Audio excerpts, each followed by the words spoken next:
keihard voor bochten.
Ik heb de directeur en onze Zolder en de organisator van de Superleague Formula Series.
said over the radio, I was 8 tenths up after the first sector, so I was just kind of nice and calm, just kept my head together, and yeah, in the end Chris made a little mistake, but I think we had it in the bag anyway, so yeah, I was happy.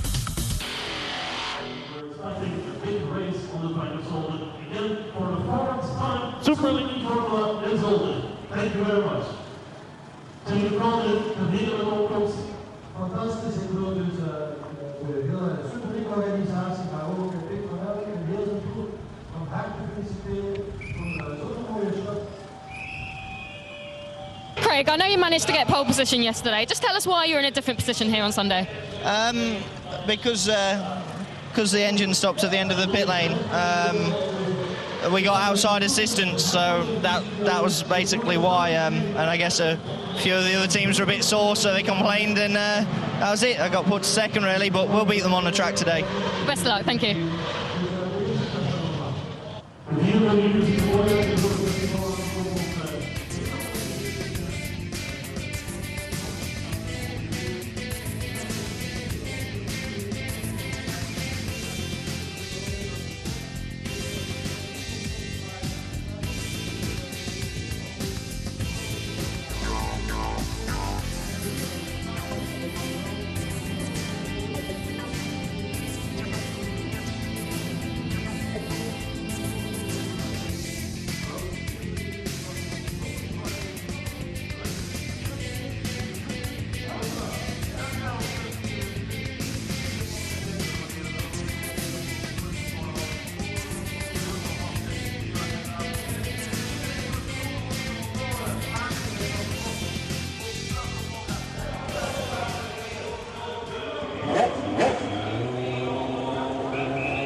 sit.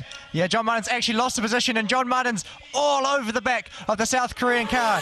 And is he going to make a move? Oh, and Bissell locks up massively. Hopefully he has his flat spot his tyres, but look, as they come onto the front straight, Australia beginning a good exit there, and he's all over the back of the South Korean car as they come down to the first corner.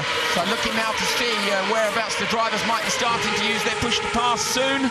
Push-to-pass, of course, gives them an extra 1,000 revs, and that's when we're going to see people really starting to make their overtakes. Yesterday, there were about 3 places where you could effectively use push-to-pass, but, oh, really, there's only 1 in the race, you think? No, I think there's still a couple. There's coming onto the straight, and there's also at the back part of the circuit. Especially, you've got to think about when they're coming in for the pit stops, you want to try use it on the in and out lap. So the teams would have worked that out as we see Turkey really pressurising there, Philippe Salaquada in the Czech car. And Korea's actually got past Australia at the start, so they've gone back 1 spot, Australia, and Korea's really charging on Max Wissel in his first race returning. So things seem to be settling down towards the front, but certainly in the midfield and towards the rear, the pressure is on for everyone. Tristan Gourmandi, our pole sitter from Assen, is struggling right at the back of the field. John Martin yesterday set a great lap time in qualifying Group B and then got knocked out in the first quarter. Finally was untidy, he said, through the section of the lap he's coming down to now. He outbraked himself, but he's all over the back of South Korea. John Martin still looking for a way past Max Wissel. Hasn't found it so far, and they're on the way back down now to complete lap 2. Yeah, and this is a very, very hard part of the race. The drivers haven't driven since yesterday in qualifying, but they were on light fuel. Now they've probably got about 100 kgs of fuel on board, so they're really trying to feel their way in these first couple laps, get the feeling for the grip. Some of the drivers are on new tyres, some are on old, so there's different strategies going on as well. So it's a very interesting, very tough time. So everyone's pushing right up towards the first pit stop. And here we go on board John Martin right up the back of the South Korean car. Can you follow this closely, I mean, how's the aero effective when you're up this close behind the cars? These cars are actually great. They've got fantastic aero, but you can still get close. Look how close he is through the fastest corner on the track. Oh, and Max Wissel goes very, very wide, and John Martin gets the run on him. Is he going to make the pass? Max Wissel does have the inside lane, and he squeezes him into the chicane. Oh, fantastic pass by John Martin there. So Wissel made a mistake there where we saw Dolby make a mistake in qualifying. Just ran wide, put one wheel on the dirt. You can see he didn't get the power down, and John Martin is finally released now to pursue the next car in the field. So AC Sparta Praha now starting to apply some pressure. That's Czech Republic. Philippe Salaquada is now all over the back of Wissel as well. So Wissel, that mistake has cost him big time. Yeah, and this has really unleashed Australia. They've really started to streak away, and they had fantastic pace in qualifying. So I wouldn't be surprised if he cruises up onto the back of the Spanish car very, very quickly as well in this. But Chris van der Drift crosses the line. He's still leading and still sets the fastest lap of the race. That's 2 laps in a row he's set that. He's got the fastest 2 sector times as well, although Dolby looks like he's faster in sector 3. We know that Dolby yesterday was using his push-to-pass at the end of the circuit. Looking now, Tristan Gourmandi is on his push-to-pass at the back of the field, desperate to make up some space. He's used a couple of them already, so Gourmandi really doesn't seem to have a decent car underneath him this weekend. Yeah, no, it's really strange. He's really, really struggling as we see a replay here of the start. So Dolby and van der Drift, as they came down, you see van der Drift open the car up. He's trying to hold everybody back. It's van der Drift who gets to explain, or gets to decide exactly when everybody goes. Nobody, of course, can swap places until they pass over the start finish. There they go. Van der Drift was on the inside, of course, after Dolby's penalty. And really, we see here, it's Neil Jarni in the background, the purple car for Belgium, of course, their home Grand Prix weekend. He locked his wheels up. Everybody managed to avoid him. Here we are on board with Jarni, so let's watch for that locked wheel. See van der Drift on the left, he goes on the throttle first. Dolby chases him down the straight. Jarni decides he's going to have a look up the inside of Dolby, but Dolby chops across. Jarni runs wide. Big lock up for him there. Would he damage the tyres, you think, Earl? Now, it looks like he got away with that. The tyres are still cold, so he wouldn't have done too much damage right now, but he's really, really streaked away as Japan is now up to 4th and looking for 3rd place. Oh, are they going to make contact? Yes, they are. So there we go, Dormus then. Jarni shuts the door. It looks like Dormus launched it over the curves. We didn't see if he ran into the back of him, but now he falls into the clutches of Vervish. Vervish is hard on the gas for Luxembourg. He comes around the outside, puts a pass on Dormus into turn 1. Vervish moves up to Dormus. Looked like he was going to make a move on Jarni, makes a mistake and loses out. Vervish is up a position. Yeah, and look, John Martin, the Australian car, right up in the back of the Spanish car. Andy Soucek. He looks like he's struggling for pace. John Martin was incredibly quick. Let's see if he can do the same move. And Spain is on the push to pass right now, trying to get away from Australia. John Martin will just bide his time and wait for later on in the lap. Because you can see the distance and the amount of difference the push-to-pass makes. It makes about 1 second a lap in these cars. It's absolutely incredible. And if you don't have any push-to-pass at the end of the lap or at the end of the race, you're just a sitting duck. You can't do anything at all. They've both used 6, but now Spain can't use it for another 90 seconds. Rather, Australia can use it now before him as he gets right up on the back.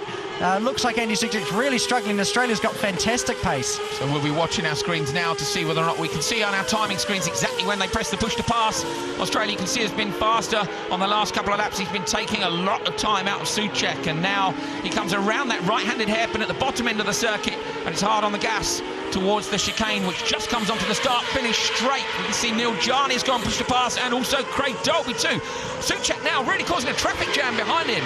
Yeah, Suchek's really struggling right now, and we'll look for the Australian John Martin to use the push to pass very, very soon, as we see the Czech car putting all sorts of pressure on South Korea as well. But this is a fantastic battle we've got going on here right now. Let's go on board John Martin again. Oh, and there's a huge accident there. Gormandy is off. It's on the start-finish straight. We can see it from our position. There's waved yellows. We saw Mikael Aleshin spun here yesterday, but Tristan Gormandy has gone off. He's lost the front and the rear wing. Does that look like he's lost it out the chicane, Earl? Yeah, I think it's been raining here this morning. He's probably just touched the curb on the white painted lines, and it's spun around into the pit wall. We've seen one other guy go in the wall already this weekend, and that's a huge accident. Hopefully he's all right. We'll probably see a safety car here right now as well. So we're going to have to get that car recovered. It's over the far side of the wall. It's on the start-finish straight. We can see the marshals now desperately trying to push the car to a safe position. The safety car is out. So yeah, they definitely need a safety car there. There's a car on the circuit, and you know, it's all about the marshal's safety and the driver's safety at the end of the day. As these two start to slow down, they're about to catch the safety car in the last chicane. But what an action-packed start to this first race. Always is with Superleague Formula. Fantastic racing again from Zolder. If you were with us in Assen, then you'll know that this isn't unusual racing for us. The marshals there pushing the drivers wide. They'll be trying to sweep the track as well. Tristan Gormandy's car looks like it's being pushed nicely off behind a piece of Armco on the right-hand side of your shot. So I don't think the safety car is going to be out for long. What do you think, Earl? Just the one lap? I actually think just the one lap. That was a fantastic job by the recovery people. As we see a replay here.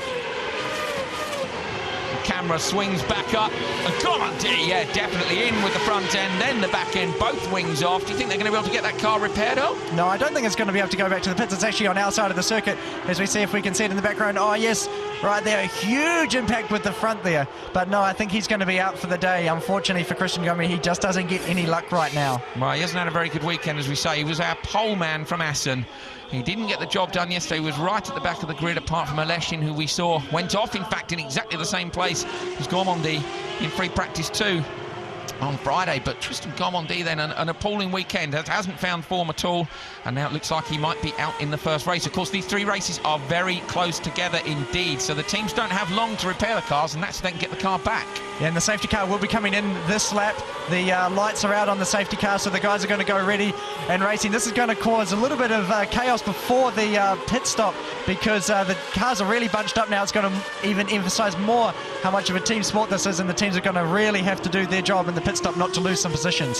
So we should explain, there's a compulsory pit stop in Super League Formula. You have to come in between 15, well, when 15 minutes reaches, the window opens for pit stops, and you have to make a stop. Everybody has to make a stop. They only have 3 sets of tyres for the whole weekend, and 3 used sets which they can use from previously, so they'll have used those in free practice, and it becomes a real tactics race, doesn't it, Earl, as to when you use your new tyres and your old tyres. Yeah, definitely. New tyres, old tyres, also push to pass makes a big difference. At the end of the day, what you're trying to achieve is you're trying to do the race at the fastest possible pace, the whole race in the quickest time. It's not about the fastest lap of the race, it's about doing that whole distance in the quickest time. As we here go for the restart. So Dolby there, you can see accelerating and braking hard, trying to keep the temperature in the tyres and the brakes as well. Van der Drift gets a nice clean exit from the chicane where Gormandy shunted, and they cross over the finish line in the same order they were before. It's Van der Drift, Dolby for England, and Neil Jarney in 3rd place. And we have Luxembourg, Frederik Verbisch is in 4th. No changes there, and the Russian Mikael Aleshin is now at the back, of course, because the one person who is past Tristan Gormandy has departed. So no movement so far from the guys who are at the back of the grid. Do you think they might go to new tyres for the second half of the race, Earl, or are you going to wait for the second race to try and make some progress? I think they'll probably look for the second race, use their new tyres in the second race, try and get a good result. These two guys out in front, they're obviously on brand new tyres right now, and they're really pushing for the win, and this is going to be a fantastic fight for the podium. And we've already seen some great battles, but by all means it's not over. We've got a pit stop, and also they're going to have to choose what tyres they want to go on for the next stop as well. So Van der Drift through one of these chicanes, then important to try and be tidy through the chicanes and get good traction. We've got a stream of cars, and again John Martin is still all over the back of Andy Soucek in the Spanish car. You can't help but think that's just a matter of time before he's going to be able to put a pass on him. But is he going to do it before or after the pit stop? The pit stop window will open in around a minute's time, and then we're going to see all the cars rushing in. And the entry to the pits here, Earl, we can see it on this straight, is quite tricky, isn't it? Yeah, the pit lane entry is very, very tricky. It's right before the breaking of the last chicane. Oh, as we see, Australia goes right up the inside of Spain, and also Brazil in the background's going up the inside of Turkey. Those are two fantastic moves. There's a lot of action going on right now. But as we were just talking about the pit stops, as we have South Korea all over the back of Spain, and he goes up the inside. Does he make the move? Fantastic move by Max Wissel, really finding his feet straight away in Superleague Formula again. Doesn't run wide there. Looked like he might run wide, but he's put a move on Soucek as well. So Soucek is now moving in the wrong direction. Those two overtakes, of course, we saw on the way into the chicane. That's the point at where the pit entry is, and that's why it's so dangerous. You've got cars coming down the right-hand side, braking to go in, and cars making overtaking maneuvers on the left. And also the very difficult thing is the pit lane exit is very long, and it's been wet. As we see the check car looking up the inside, no, not quite. But the pit lane entry is very long and also still damp, so that's going to be very challenging for the drivers as the pit lane window is about to open as well. And when they come down the entrance to the pits, there is literally absolutely no runoff whatsoever. You can brake a lot later than you would brake for the chicane because the pit lane entry just goes straight on, but the arm coat is right on the outside. Any mistake there is going to be extremely costly, and I should think some of these guys will be hoping for a decent stop. The pit lane is now open, and you can see at the top of your screen there's just a 10-minute window. You see the first of the teams are out. And New Zealand looks like they're going to get ready for a pit stop.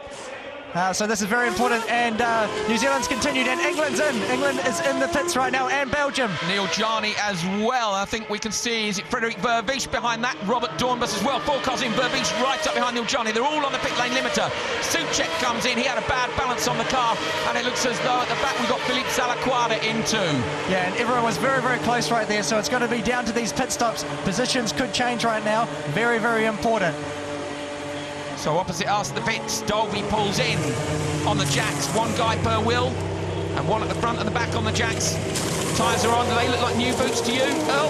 Yeah, that's new boots there for England, also new boots for Dornbus. That was a very, very slow stop. These guys right at the last minute all came in as you see England get away. Also gets out Verbies as well. Robert Dornbus, we haven't seen any change in position for the first 4 cars to go in. Looks like they've gone out where they were. Yep, and as we see everyone frantic the pit lane. Also, Soucek looks like he's stalled the car.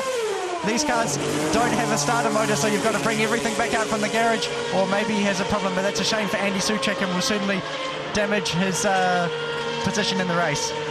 So Soucek then wasn't having a very good time anyway. You can see there at the back of the car, they got the starter there.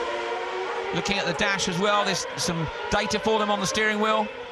Trying to figure out just exactly what the problem is, and in comes our leader, Chris van der Drift for New Zealand. So now this is crucial as to whether or not his last lap 1:21.6, but that's because he's come in through the pit lane and lost some time.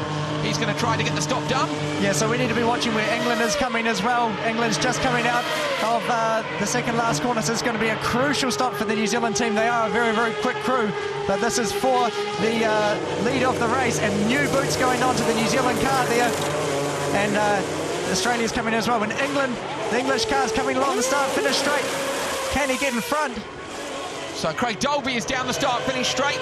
Here he comes. We've got that long pit exit for Chris van der Drift. Chris van der Drift will be going around the outside of the gravel trap at the first corner. Dolby's going to take the lead here. I'm almost certain van der Drift comes around the outside.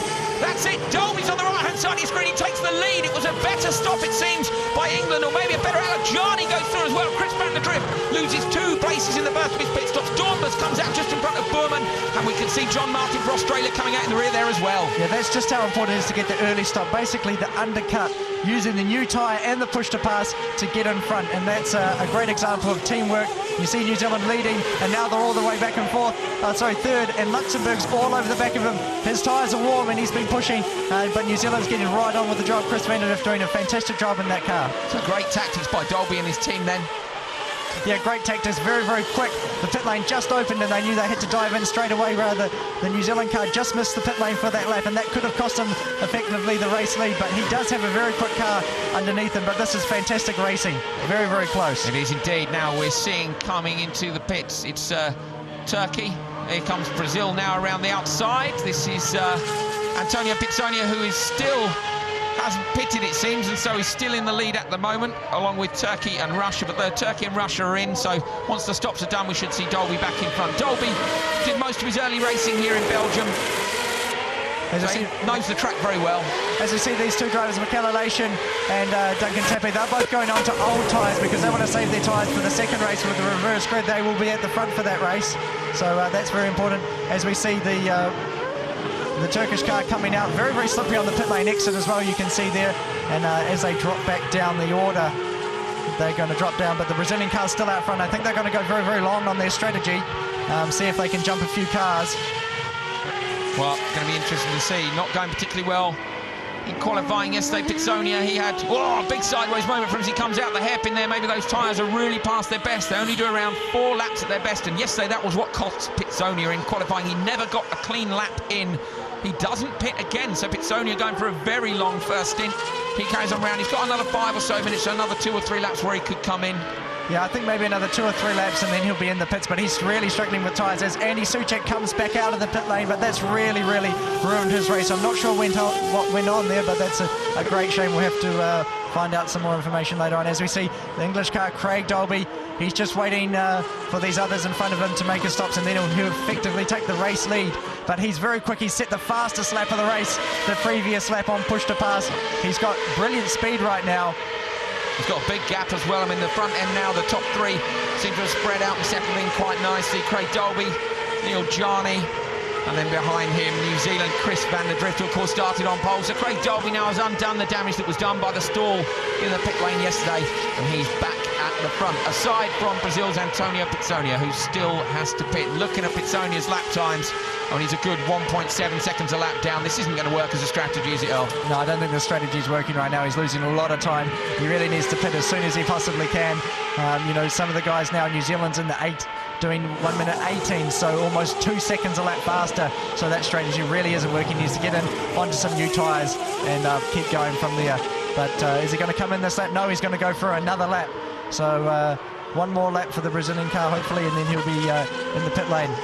Well, Pizzonia then really stretching these tyres. As we say, it's very tactical what you do with your tyres. The next race, of course, the guy's now out in the pit, so it looks like he's very likely within the next lap. Got to come in within the next 2 because the pit lane closes. But some of these guys will save their tyres. We see a reverse grid for race 2. So we're going to see everybody at the back go to the front, and the fast guys will be starting right at the very back of the grid. It is absolutely action-packed. Pizzonia, of course, normally at the front of the grid. He's a very handy driver, but he just didn't do the job yesterday in qualifying. Yeah, no, exactly. In Australian career, this battle's still going on right now. It looks like Korea's coming back in Australia. This is a point in time. You're on these tyres till the end of the race, so you've got to conserve them. You can't use them too hard. As you see, Korea has been catching the Australian car, but you can't use these tyres too hard. You do have to use them all the way to the end of the race. You're trying to conserve them. You know, easy on the throttle, keeping the car nice and straight. It's very easy to chew up with 750 horsepower from the V12 Cosworth engine. It's very, very easy to chew apart the rear tyres, and then you just start going backwards as fast as you were going forwards. So it's very, very important to conserve the tyres. You also have a front anti-roll bar, adjustable anti-roll bar in the car, which you can slightly change the car setup as you go along for a little bit more or less front grip, whatever the driver wants, as the fuel load and the tyres burn off. So you can see in the background that shot there, Pizzonia really now running absolutely to the limit of when the pit lane closes. And we've got strong wind here today. It's sunny now, but we've had cloud, we've had showers this morning. We had very, very heavy rain overnight. Pizzonia's pit crew now taking their place out in the box. So I'm sure he'll be in on this lap. But the weather's been threatening. It looks like it's going to be dry for now. That will really shake things up. But at the minute, the field is fairly well settled in. And once Dolby comes over the start-finish line, once Pizzonia has gone into the pits, he will take the lead properly. But he's definitely going to be a long way in front. you know, he's going to be a long way in front. And also it's very, very close with all these battles. Just a slight mistake with these cars, but we've still got a long way in the race. We've still got 17 minutes to go. It looks like Burman here might be catching up towards Dornbus. Now, of course, these guys have history from Assen. If you watched Assen, Dornbus was leading race 1. Burman came around the outside of him and closed the door. It was in the highlights right at the start of the show. Really left Dornbus nowhere to go. Dornbus flew over the curves, damaged his car and couldn't carry on. Any kind of a grudge here between the two guys? They're both from Holland. I mean, yeah, I'm sure there would have been a few words between them, but these guys are professionals. They're just charging. At the end of the day, everyone wants to win, and they're going to throw absolutely everything at it. You know, and they want to get in for the dashification, so they're going to throw everything at it. But I'm sure there won't be any love lost between these two competitors. You know, Berman would love to fire it straight up the inside of Dornbos as the Brazilian car comes straight into the pit lane finally for his pit stop. So Pitsonia is into the pits then.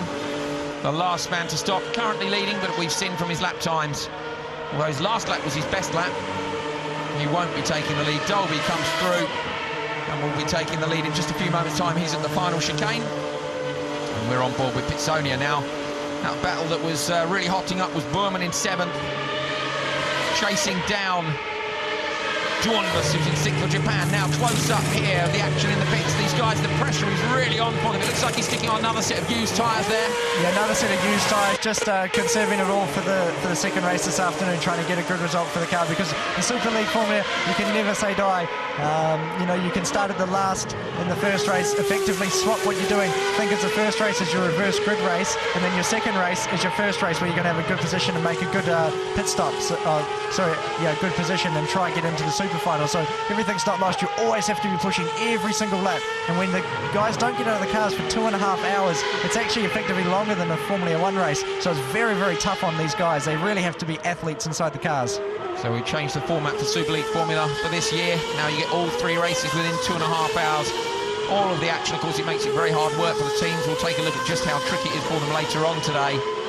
But very little time to re-prepare the cars in between the races. We're on board now with Jelmer Burman, who is for the Netherlands. He's chasing down his fellow countryman, Robert Dornbus, who's driving for Japan this weekend. Japan car with a new livery for Dornbus' new sponsors.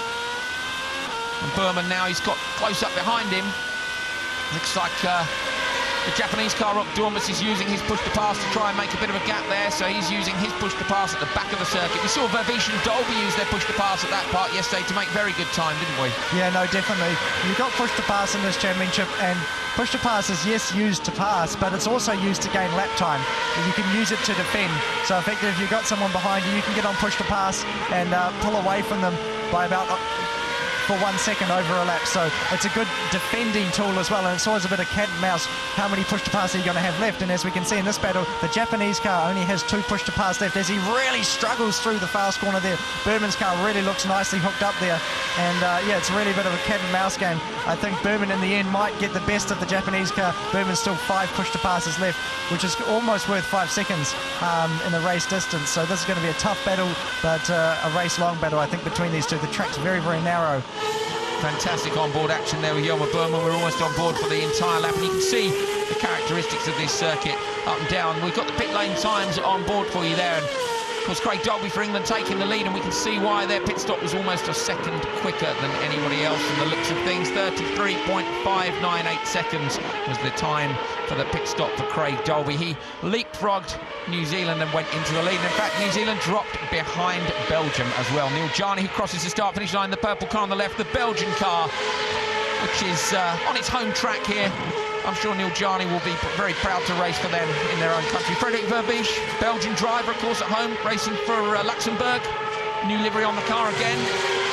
Looks like he might be applying some pressure as well. Burman now using his push-to-pass on the left-hand side. You can see when the graphic goes red, he's using push-to-pass. So he's really trying now to turn the screw on his fellow countryman, Dornbus. So down in the pits now, we have Lisa Leyland, and she's got with her Frenchman, Tristan Dormondy. What happened? It looked like you lost your front and rear wing there. I don't know exactly, because I did nothing special. Every lap I was on the same place, and suddenly the car, I lost the rear. And I finished in the wall inside. So I think there is only the front wing. But anyway, the car is pretty far. So I don't know if we can do the second race, but anyway, we had a strategy with very, very old tires. I think it was a good idea, but very tough for me to follow the guys. But it was okay. But honestly, I don't know if it was more water on the curbs or something like that. I lost the rear. So can you tell us, will you be competing in race 2? Will you be competing in race 2? I don't know. For the race 2, we have to check the car, but first of all, we need the car here in the box. So there we are. There we are then, Tristan Gomondi confirming our thoughts that with the car on the outside of the circuit, it's going to be very difficult. They've got to get that car recovered and turned around, repaired, and that's assuming that it's only the front and rear wings which were damaged. So he's going to really struggle, I think, to see Tristan Gomondi and the French machine out in race 2. But we'll see. He did admit there, didn't he? Basically, his fault. Yeah, no, he did admit it there, and it's great to see when drivers do admit it. But that's the hard form about this. If you make one mistake, then you have to live with it for the rest of the day. If you go off in the first race and you can't get your car back, then you're effectively out for the second race. So it is really, really a tough format. I know the last time when I drove, I unfortunately went off in the first race and had to live with a little bit of a bent car for the rest of the day, and you really kick yourself into driving around for the rest of the day with a bent steering wheel or something like that. It's a really harsh format and really punishes you if you make one mistake through the whole weekend, through qualifying into the races. Mikael Aleshin is having a really, really good look at Duncan Tapie. Duncan Tapie in for Turkey this weekend. Aleshin is all over the back of him. Around the back, you can see he's on his push to pass. Closing up now on the back of Tapie. Is he going to be able to make a move? Both these guys, very experienced single-seater racers. Tapie comes down the left. Aleshin just shows himself in the mirrors, just trying to say, I'm here. You make a mistake, I will be back all over you. So, looks like Tapie's got 5 push-to-passes left. Only 3 for Russia, but even without push-to-pass, he uses a slipstream, comes up the inside, locks a wheel. Tapie slams the door in his face. No way through for Aleshin there at the final chicane, and they come back down to cross the start-finish line for another lap. You know, there was a fantastic battling there. You know, both drivers giving each other room. So it's really, really great to see as they're coming back through. But Aleshin's starting to get the feel. He's really struggled a little bit this weekend, you know, with the feeling these cars aren't easy to drive.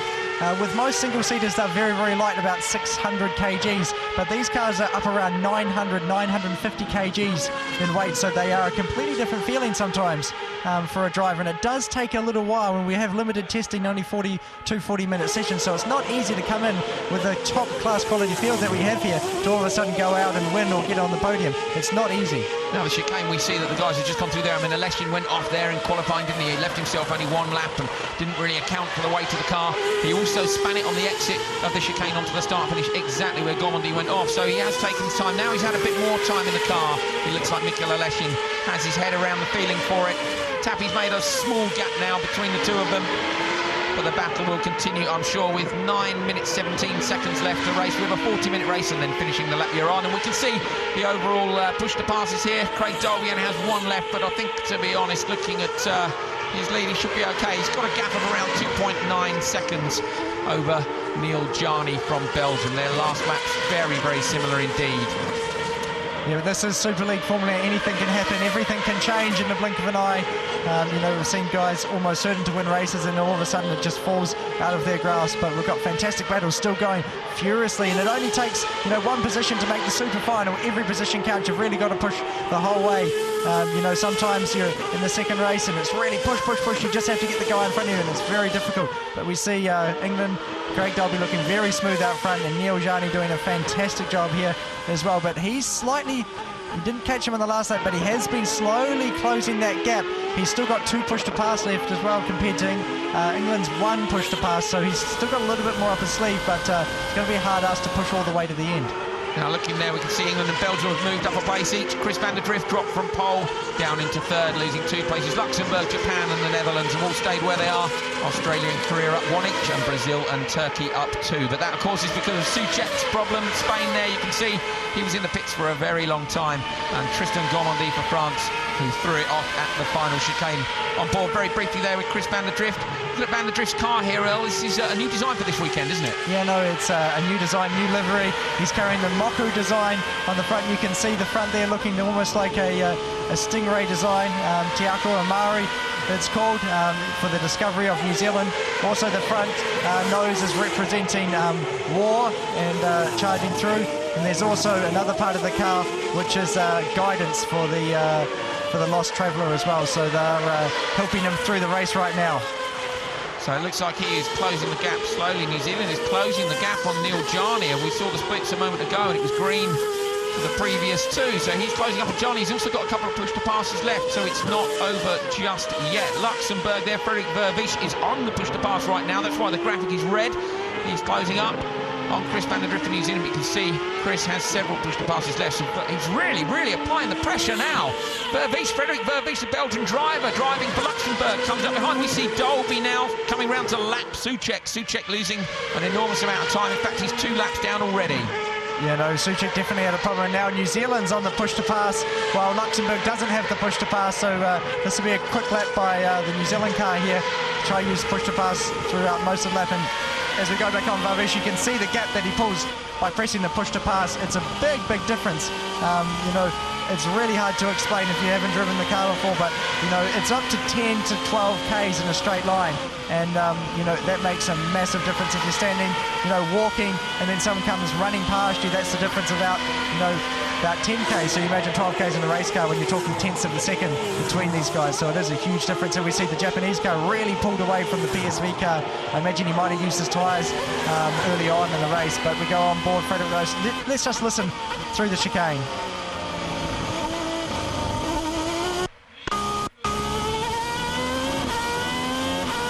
Absolutely fantastic sound, really nice traction coming out of that flat through the quick part of the track, almost getting a little bit of lift coming over top of the hill.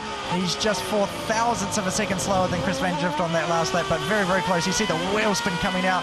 He's really struggling for traction now, but these top 4 cars really close on track still. So it looks like Van der Drift then might have the measure of Vervisch's pace now. Vervisch doesn't have the push-to-pass left. New Zealand have just done the fastest lap of the race. Now have the fastest lap of the race, sorry. 1:18.857 is the fastest time.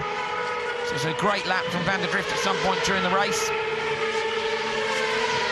And we can see now he's trying to hold Vervisch off. It looks as though he's stabilised the gap between the two. Yeah, well, with 5 minutes remaining now, especially the English and Belgium, Neil Jarnier right now, they want to look to sort of conserve their pace, conserve their energy as well, because they've only got 10 minutes in between the two races. There's no point going and pushing all the way to the end flat out when they don't need to. They want to save their car, save themselves, but, you know, for someone like Chris van der Drift right now in New Zealand, he needs to push all the way to the end because he's got Luxembourg all over the back of him, so he can't relax for 1 minute in this race. These two have been trading lap times between each other flat out, so it is hard when you've got someone on the back of you. Extremely physical cars to drive, aren't they? I mean, I think people don't understand if you've not driven a racing car, just how physical it is to drive. It's not just driving a car, is it? And this is a long time to be driving them this afternoon. Well, you've got to remember, in your road car, you've got power steering. It makes it very easy for you. In these cars, they have no power steering whatsoever. So it'd be like trying to steer your car with it switched off. You know, trying to turn, it's incredibly heavy. Everyone's experienced that. And then also, you've got 1.5 tons of downforce pushing you into the ground, which even makes the steering heavier. A lot of the drivers, you almost have to grip, take a deep breath and turn the steering wheel as you go into the high-speed corners especially. So you can see here Vervisch then is still applying the pressure, but the other positions in the top 6 or 7 are certainly nicely spread out. We see John Martin for Australia here, who seems to have a good margin over the Korean machine of Max Wissel in the background there. Down through the first couple of corners. Oh, and here we go with the Brazilian car. He's really not had the best race by any means by Antonio Pizzoni, but I think he's really conserving his tyres for the second race, and I think the Australian car's doing the same as well. As we see in the background there, we have the Russian car as well, Michael Really hasn't made much progress, has he, El? No, he hasn't made much progress. Really finding his feet in this championship. It is very tough to come in and go well immediately, but I'm sure he'll be charging from the front of the grid. At the moment, he'll probably line up 4th for the second race, so he'll be charging from there.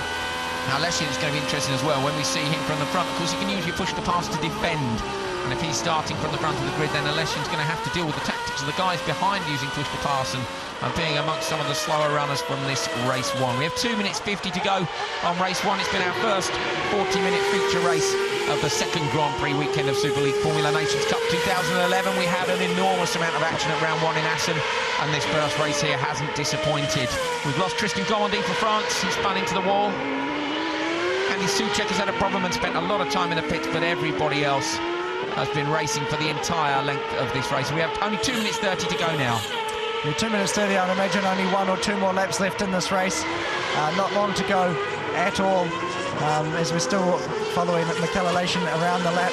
But the positions are remaining the same here. As you see the English car coming up to lap the Spanish car, Andy Soucek. Craig Dolby's been a man on a mission this weekend, carrying his great form on from Assen, where he won the super final. Now he's looking in really dominant form. Great driving by Soucek there, just letting Dolby past.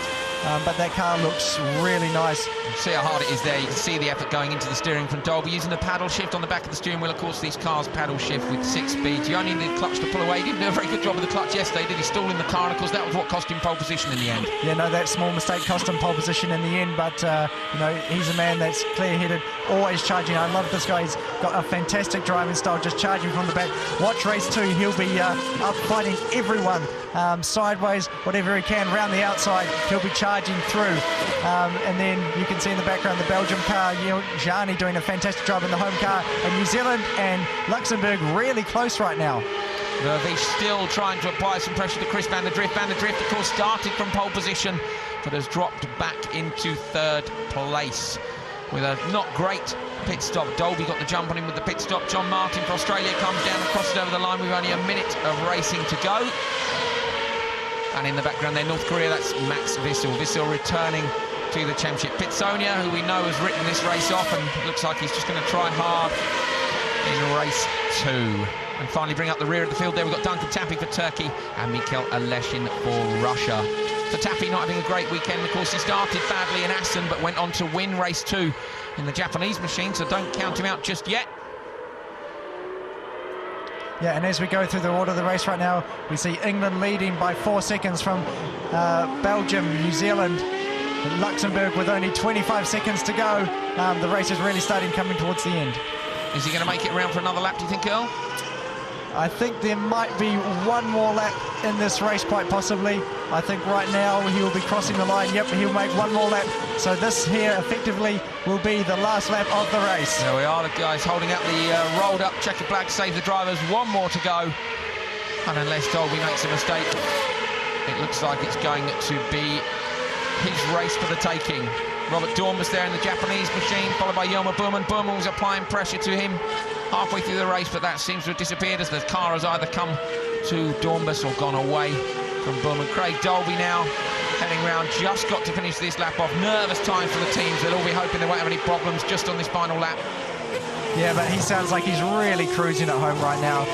No pressure whatsoever from behind, so he can really cruise, no mistakes. Same with Gianni in Belgium. He can just cruise it to the end. He's been sort of really quiet, just chipped away at it, has a good solid race. And then we have New Zealand in 3rd place as the guys on the engineering crew crunching the numbers. They're going to be flat out in a minute, getting ready for the 2nd race. But as we see, Craig Dolby getting towards the end of the lap. So Dolby then comes down to the final tight corner. He's got 1 more chicane to go. Exits that right-hander and he's on the gas and up through the gearbox now. Surely no more problems for him. We can see Neil Jarney in the background. Dolby goes on the brakes. 1 more chicane to come through. He makes the right-handed turn. He comes on to the start-finish straight. So after a penalty which saw Dolby drop from pole position to 2nd place, he crosses the start-finish line and makes good that mistake yesterday. He takes the win. Neil Jarney for Belgium. Home race for them comes through in 2nd place. Luxembourg, Frederick Vervees managed to get past the New Zealand car on the final lap. We didn't see that, but Vervees managed to pass Chris van der Drift for New Zealand. How was the car? Talking now to Dolby. The car's really good. Yes, boys, yes! Come on! Come on! Craig Dolby super fired up with a win. The car is really good. He's over the moon. He's overcome that penalty from yesterday. Craig Dolby wins race 1 here in Zolder, round 2 of Superleague Formula 2011. Yeah, that was a fantastic win by Craig Dolby in England, but obviously he can't celebrate too much because he's got to go straight back in the pits. He's not going to get out of the car.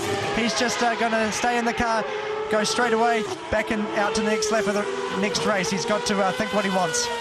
I'm just trying to look at the timesheets and trying to see just exactly what happened with New Zealand and Luxembourg on that last lap. Frederick Vervees didn't look like he was going to be able to pass Chris van der Drift in the New Zealand car, but he did, as we see Dolby celebrating on his in lap at the end of the race here. Very, very happy indeed You mentioned him needing to refocus. I mean, yesterday he didn't have a great qualifying, did he really? He ended up on pole position, but he made so many mistakes, Dolby did. You know, he had an untidy lap, lots of things went wrong, but he managed to get his head together, and he'll get his head together again, I'm sure, now, ready for race 2 after the elation of winning race 1. So the cars are on their way back into the pits.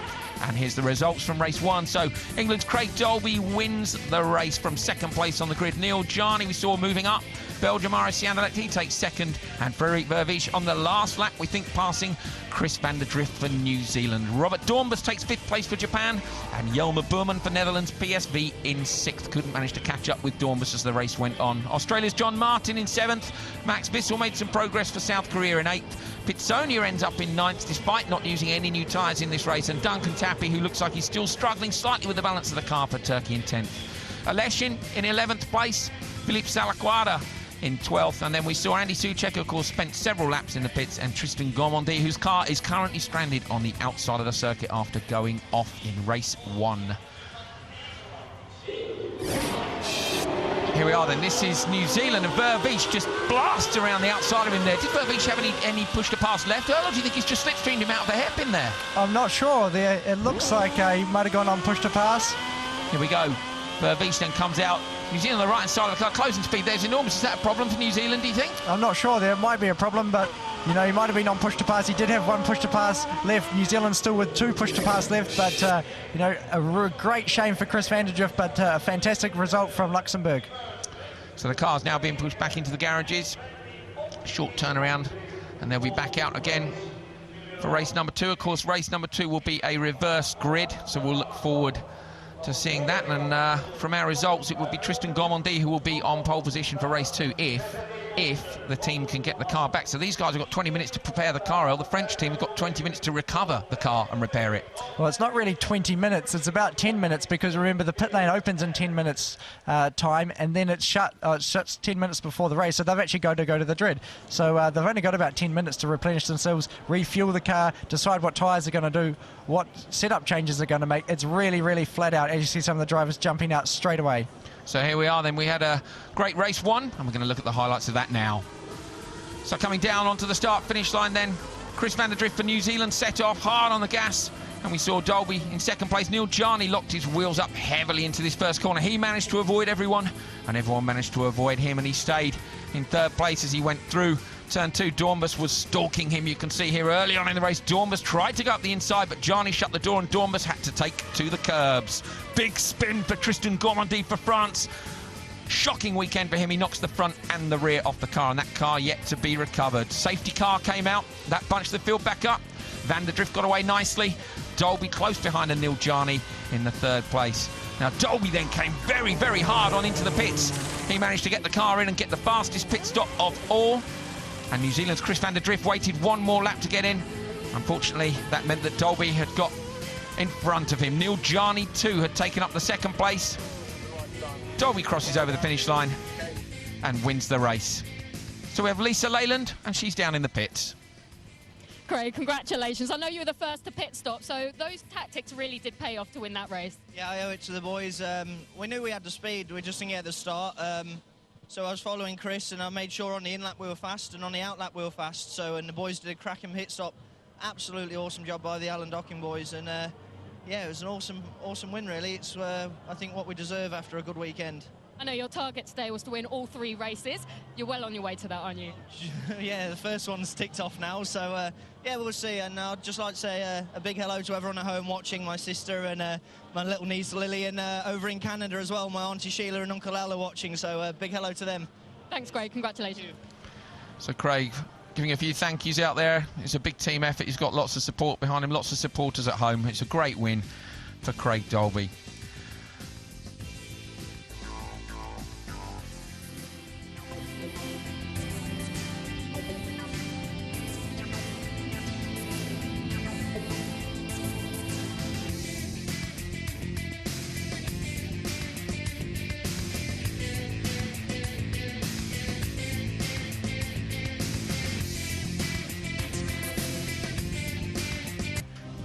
Some highlights for you then. Chris van der Drift was on the pole after Craig Dolby was given a penalty for stalling in the outside lane of the pits yesterday. He got a clean start away. Dolby in second place. Neil Jarney locked his wheels up but managed not to take anybody out. And as the race went on, people settled down into their places. Dornbus tried to come up the inside of Jarney, but Jarney was very, very strong today in the Belgian team. Of course, it's their home race. Tristan Gomondy not so strong this weekend. Problems in qualifying, no pace in the race, and then finally, unfortunately, ended it in the wall. The safety car came out, and the restart saw Van der Drift heading off in first place and Dolby chasing him hard in second. Here we see Dolby coming very, very late into the pits on the right-hand side at high speed. It was a great stop by his team. They got the car out incredibly quickly. Van der Drift waited one more lap in the New Zealand car, and Dolby had taken the lead. Neil Jarney, too, had slotted up into the second position. This was Frederik Vervisch coming around the outside of Van der Drift, and he managed to get into third. So, great run there for Dolby. He wins the first race. We're here, round 2 now at Zolder, the second Grand Prix weekend of Superleague Formula Nations Cup 2011. We've seen race 1 already, and we're going to see race 2, the reverse grid race, and race 3, the super final as well. This year we'll be visiting Brazil, China, South Korea and New Zealand to round out the rest of the season as well. Now this weekend is all about Zolder, of course. My name's Andrew Coley. Joining me in the commentary position is Earl Bamber. We've seen an action-packed first race. These are the championship standings as they are after that first race. England in first place with 124 points. Japan in second. They were joint leaders before, now 109 points. And Australia with 103 in third. Netherlands with 101, level with Belgium, RSC Anderlecht. Luxembourg in sixth and Brazil in seventh, level with New Zealand on points at 88. Czech Republic Sparta Praha in ninth place, and Turkey Galatasaray at the bottom of the first page of our results there. France, Girondin de Bordeaux, hurt there by Tristan Gomondy's non-finish, and Spain in 12th place. China, South Korea and Russia rounding out the championship standings. So down in the pits now, the teams are getting ready to re-prepare the cars for race 2. It's a reverse grid. We can see here the Jelmer Boerman car, Netherlands PSV. And there's Jelmer at the back of the box, just getting himself ready to go. So this weekend sees a couple of drivers returning and some new faces as well. So let's have a look at the drivers. Returning drivers coming back to Superleague Formula.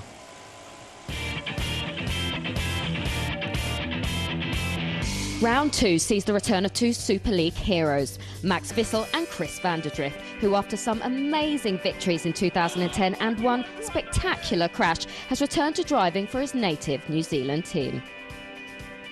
It's good. It's been a long time, and so it's really good to be back driving again, especially in Super League, and yeah, just super excited for it. I've been training hard, and I feel physically fit and back to good again. So no, it's good, and we've had the couple runs today back in the car again, just getting the feet back in the water and overcome a few little issues we had, but back on it and feel comfortable. So that's good.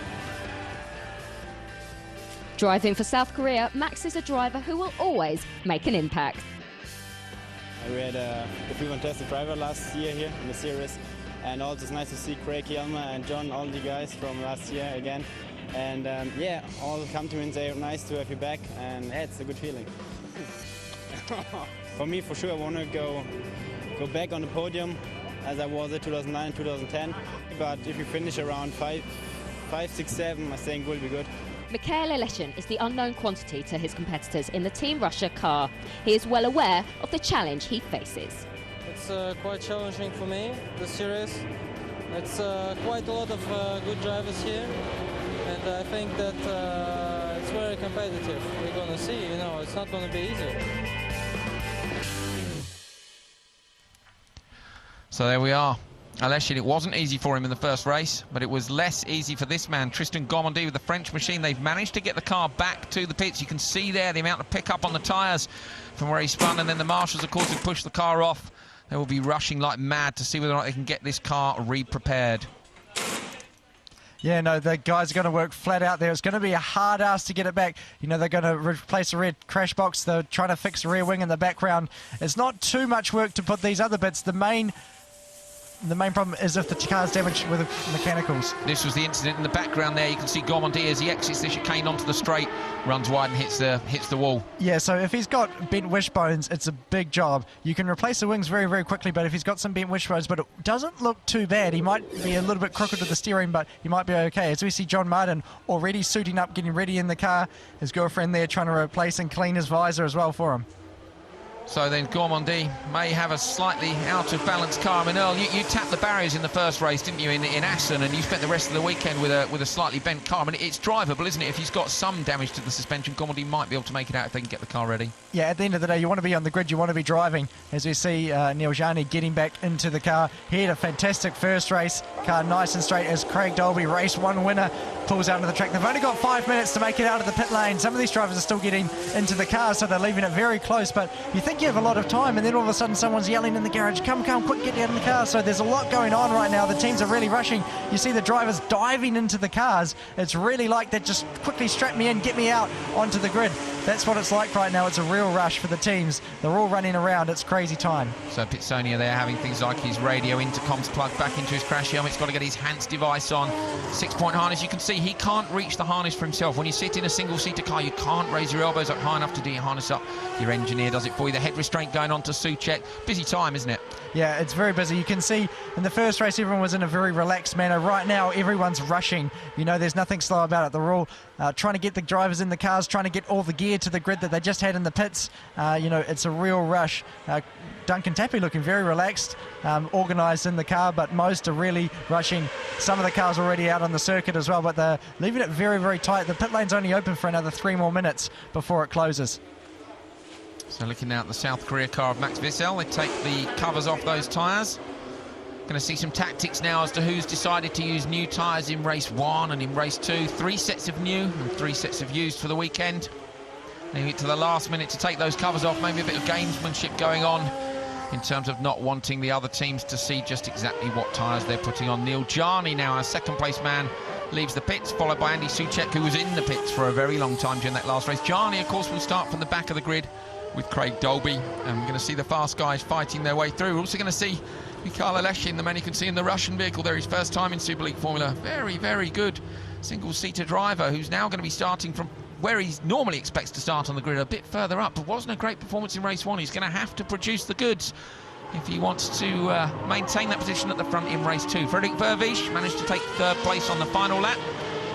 And John Martin for Australia leaving the pits as well. You can see the cars now forming up on the grid and getting ready for the start of race 2. Yeah, no, race 2, but this is not continuing on for the first race. This is a complete new race. The slate's wiped clean. Everyone gets their push-to-passes back as well. You get 8 push-to-passes back by switching off the car for more than 90 seconds. You get those push-to-passes back automatically. So everyone's got loaded up, 8 push-to-pass, loaded back up with fuel, and all the tyres are coming to the grid.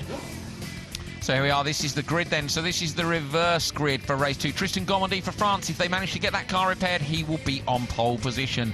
Andy Suchek for Spain, who was in the pits for so long, will take up 2nd place on the grid. Philippe Salaquada in 3rd, and Mikhail Aleshin will be in 4th. Let's see whether or not the Russian has got the pace to stay up at the front.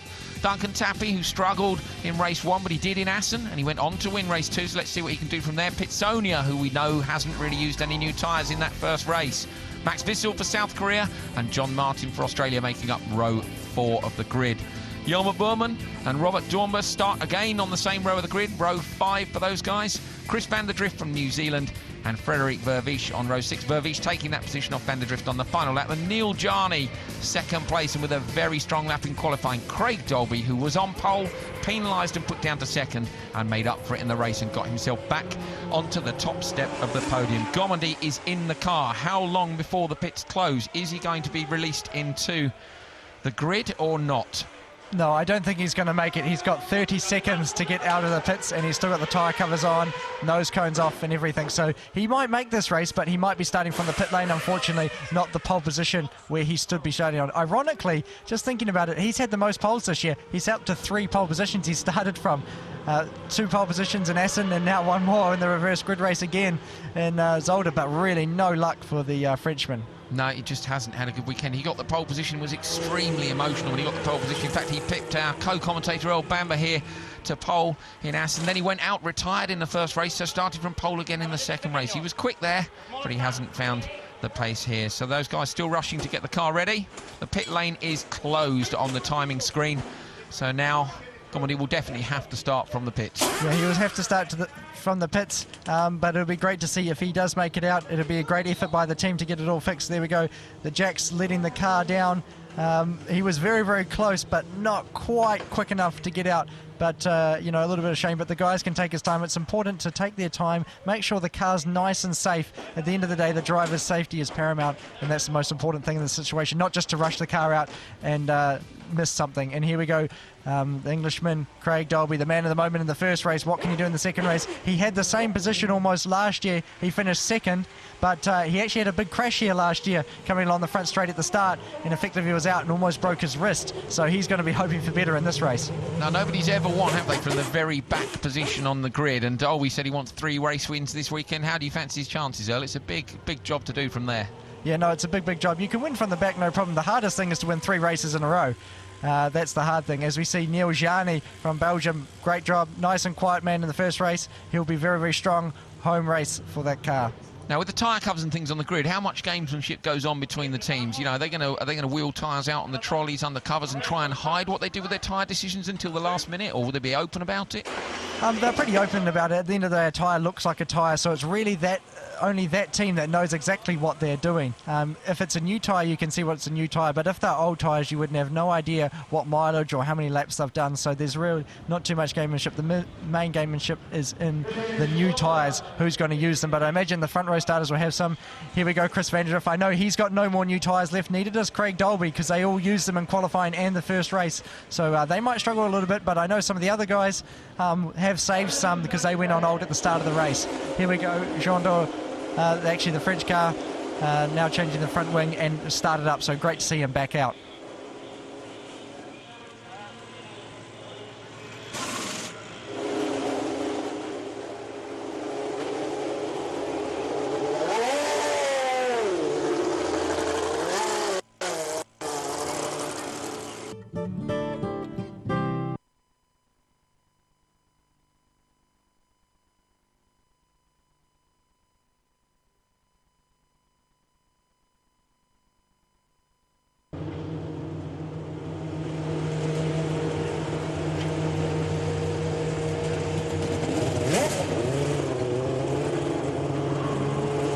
He has a good chance to do so with no one on the front row of the grid with him. Do you think he might use push to pass, or with this amount of a gap? I mean, he doesn't really need to get away from everyone, does he? Yeah, for sure they'll be using push to pass in this race, you know, straight away from the start, and then just conserving it and working out what they're going to do.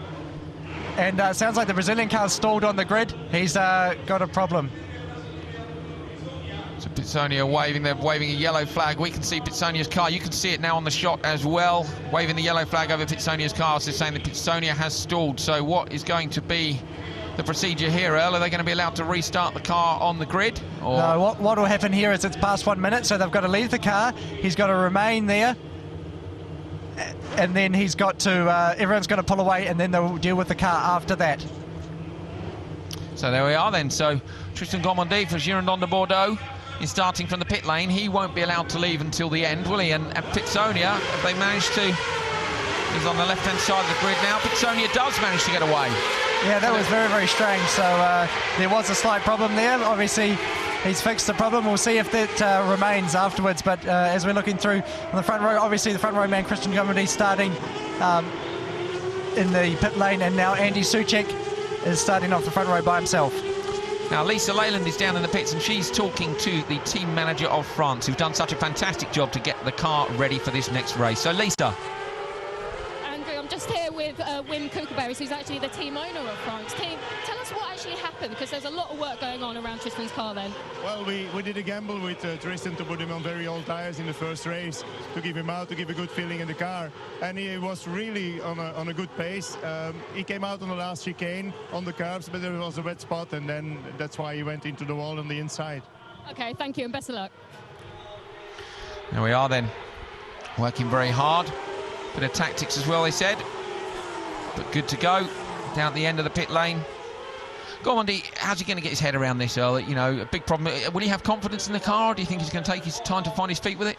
I think the first thing is he'll find his feet just to feel the car is safe and okay, and then he'll just start to push on. Any driver does the same. They just push. They don't worry. If they go off, they go off. At the end of the day, it's part of your job description. So, you know, he's got to push on and get back in it. He's going to start. The green light will go when the last car passes the first start-finish line or first corner, so then he'll be allowed out, so he will be at a bit of disadvantage there. As we said, they're coming to the last part of the circuit. They'll start to line up and get ready for the race start of race 2 here in Zolder. Indeed, so race 1 saw an awful lot of action. Race 2 just about to get underway. You're going to see the cars head off from the grid. They're lining up now. The safety car will peel off to the right-hand side at the end of this straight.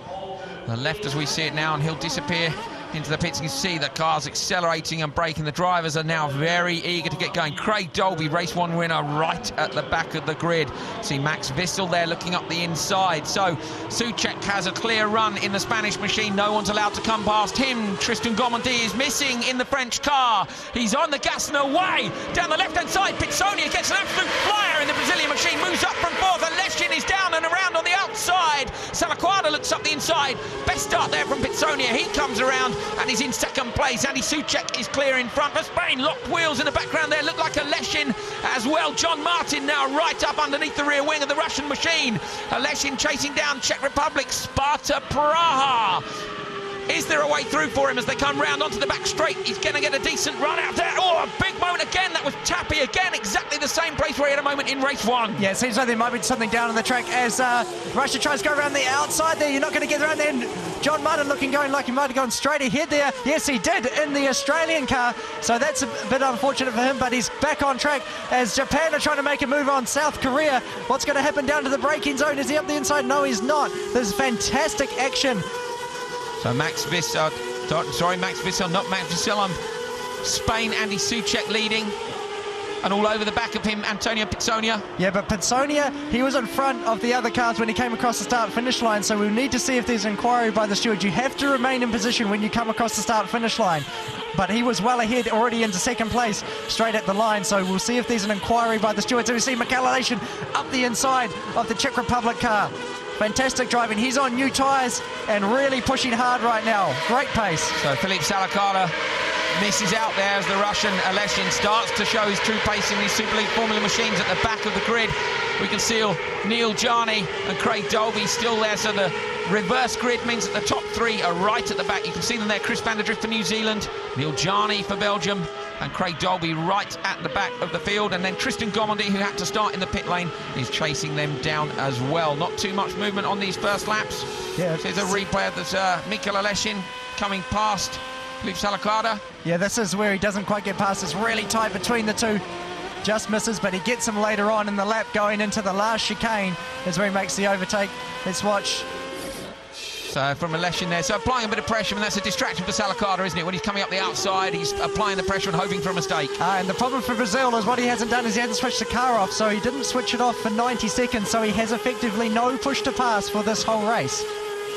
So that is one of the big problems for the Brazilian car in this race. Pitsonia, then that was what he was waving about on the grid. It looks as though he hasn't restarted. Our timing screens are showing 0 push to passes for Pitsonia, who currently lies in second place behind Soucek for Spain. So Spain maintaining their lead, and we see Duncan Tappy having a little look up the inside there, but no room to go through. John Martin in the Australian car is all over the back of him as well. Very, very close indeed. Now Tappy, can he have a look up the inside as they come down towards the first corner? Shows himself in the mirrors, but there's no room there for him to come through. No, and now Duncan Tappy's really on form in this second race. Diving up the inside of the Czech car. He's going to... Oh, brilliant move there by Duncan Tappy. Can he keep it on the exit? Yes, he can. And now Australia's John Martin's coming up the inside of the Czech car as well. He loses 2 positions in the space of 2 corners. And now John Martin, look, he's going to try and make a move on Duncan Tappy as well. He's really on a charge right now, the Australian car. Can he get it into the chicane? No, he can't. So Tappy then making it through as well. Salakada really seems to be struggling, doesn't he? Yeah, he's really struggling right now. Really, really struggling. There we are. So that's Korea's Max Vissel who goes past as well. So maybe a problem with the car. Yeah, I think he's got a problem. Maybe a puncture or something like that. You don't just start dropping back all of a sudden that far back. They almost did touch before. And it seems like there are some raindrops outside as well. so we could see some rain very soon as well, which could make it even more entertaining if we don't have enough action already. We've had plenty of action on this first lap already, so the big loser then is Filip Salakada in the Czech Republic machine, who has been going steadily backwards. Duncan Tappy, you look at on the right-hand side of your screen there in the Turkey machine, of course, he won race 2 in Assen for Japan.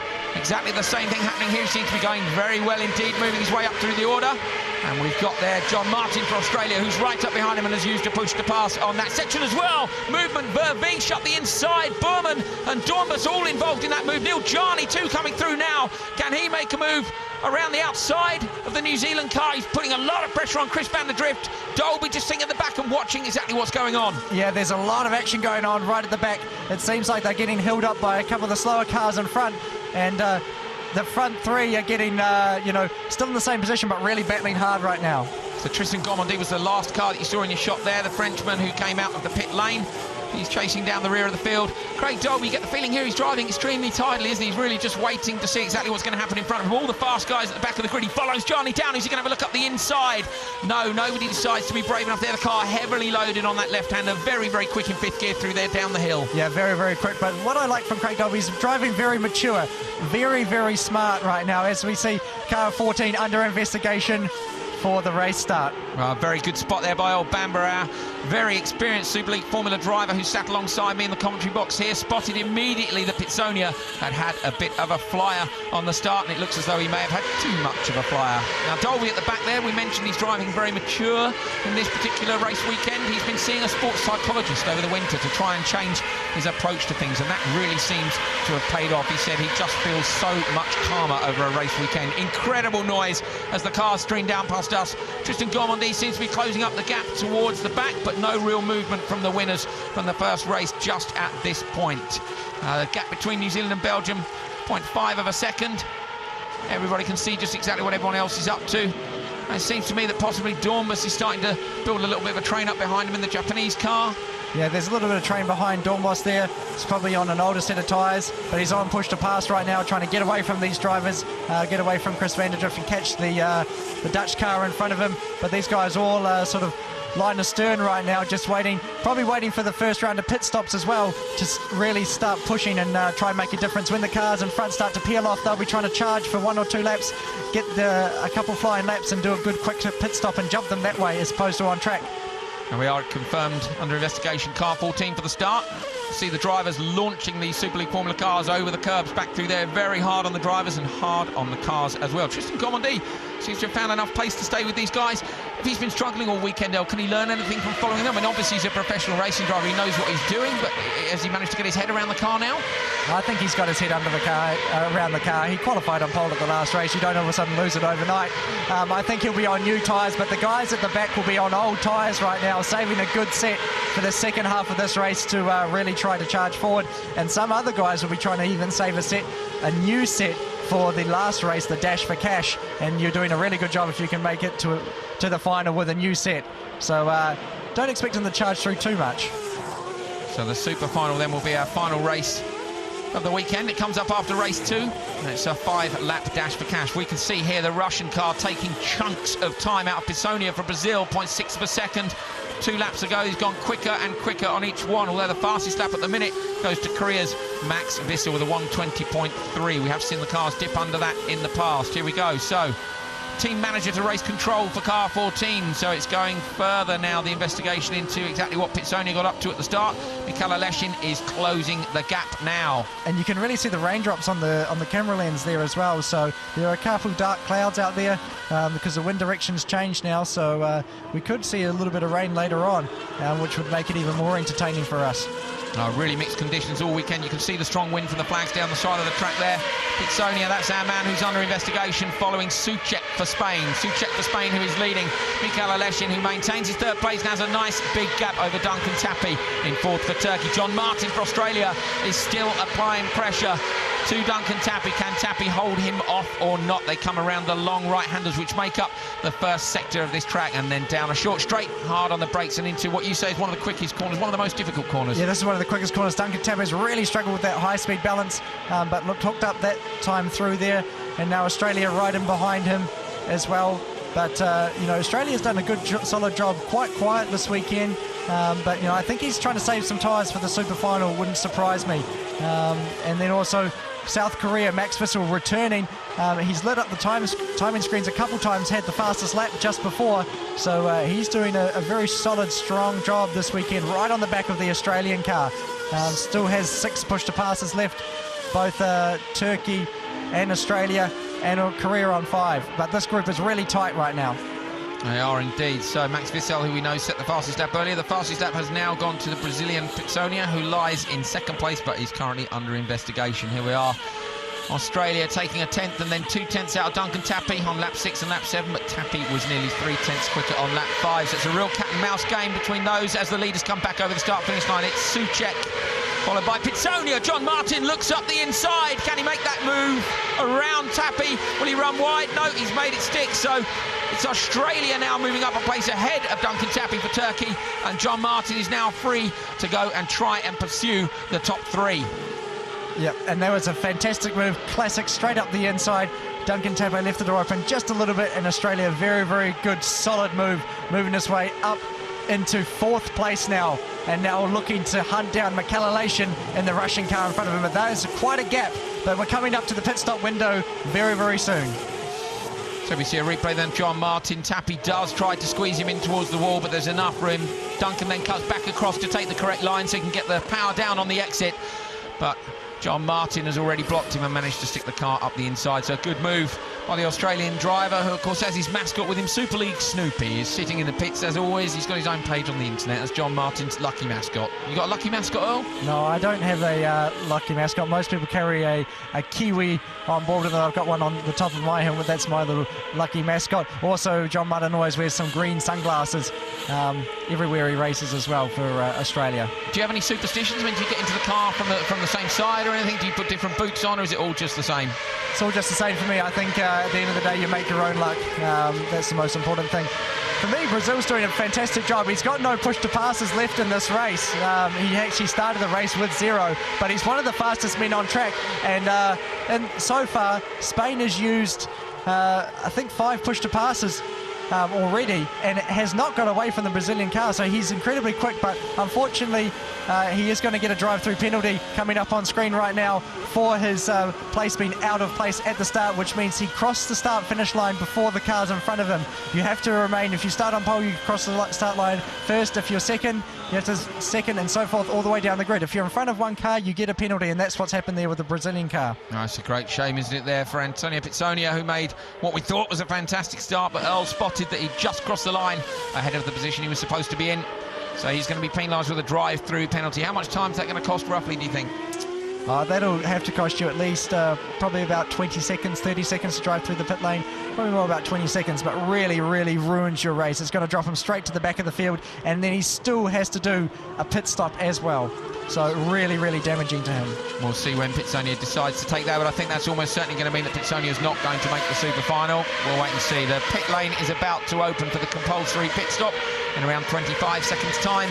We'll start to see the cars come in, and we're going to see what happens tactics-wise. So Craig Dolby in the first race came into the pits immediately that the pit lane window opened, got out on new tyres and managed to make the undercut and make the move on Chris van der Drift from New Zealand, who was leading. Neil Jarney went past him as well, but of course we don't know just exactly who's going to be going on to new tyres and used tyres, and if the car is going to be coming to them or not. Yeah, look for people to really start pushing on as the pit window starts to open.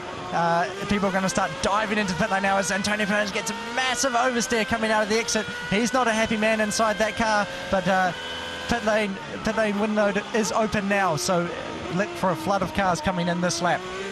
So here we have a replay then of Pitsonia at the start. So Pitsonia on the left-hand side of your screen. Yeah, Pitsonia, everyone else is still waiting for the lights to go green. He's hard on the gas, flat out already. You see everyone else going slow. He's miles out of position, out of the box, and already coming straight up, and you can't do that. Everyone else held their position, and it's disadvantaged. So there's got to be some way of controlling the start, and unfortunately he broke the rules there. Complete the driver's fault there. So Pitsonia makes a big mistake, and he pays the price now. So this is likely to be his drive-through penalty. He can't make a pit stop on a drive-through, can he? He could make a pit stop and then a drive-through, or drive-through then a pit stop. It's just whatever order. As we see Australia's John Martin coming into the pits as well. These are some very, very important times right now, as the other cars, the quicker guys at the back of the field, are staying out, trying to do a couple fast laps right now. A lot of people going on push to pass right now as well. So we're really seeing the tactics unfold now then.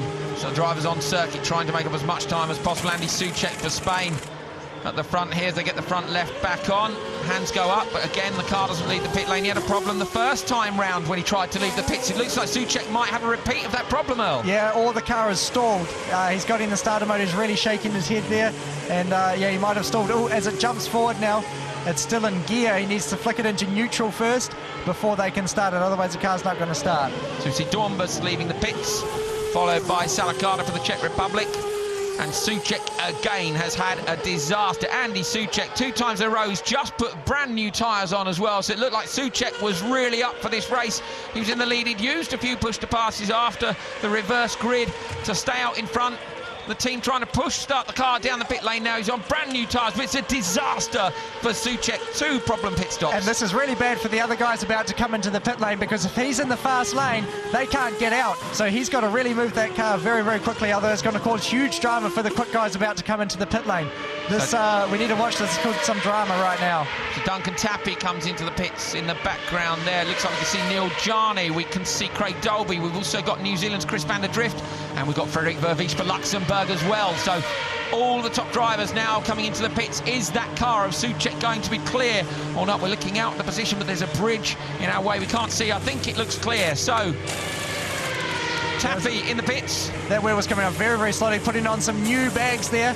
He's got new tyres for the second half of this race, so he'll be very, very strong. As we see the Belgium car going in as well.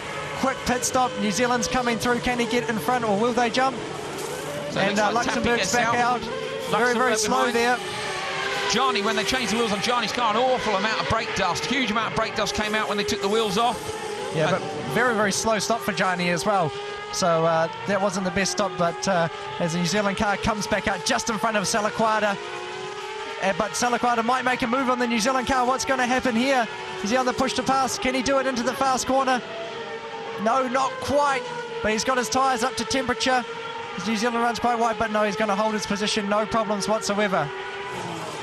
So Salaquada shows his nose on the inside, but I don't think there's any real intention there to come up the inside of Chris van der Drift for New Zealand. Neil Jarney there through the chicane as well. Now we see Max Wissel for South Korea comes into the pit lane. Once they cross that white line, they have to get on the pit lane. Speed limit of 60 kilometres an hour. Down as they make it to their box where their crew are waiting for them. Limited number of people able to change the wheels for them. We're looking at the Czech Republic car there of Philippe Salaquada chasing down Chris van der Drift in the New Zealand machine with that stunning design on it today. South Korea, Max Wissel throws the wheel over behind him. Is that new tyres going on again, Earl? Yeah, new tyres going on for South Korea here as well. Very, very tidy pit stop there as the Australian car comes through the shot, through the first corner, and the South Korean car, Max Wissel, comes out of the pit lane on some new tyres.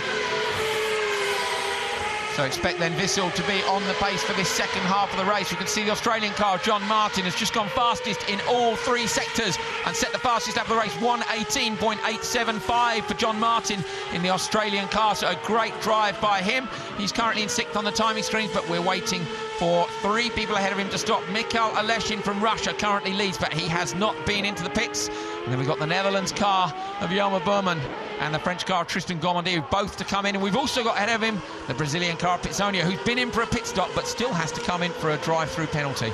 Yeah, exactly. He needs to get this drive-through penalty as the Dutch car's into the pit lane now from 3rd place in the race right now.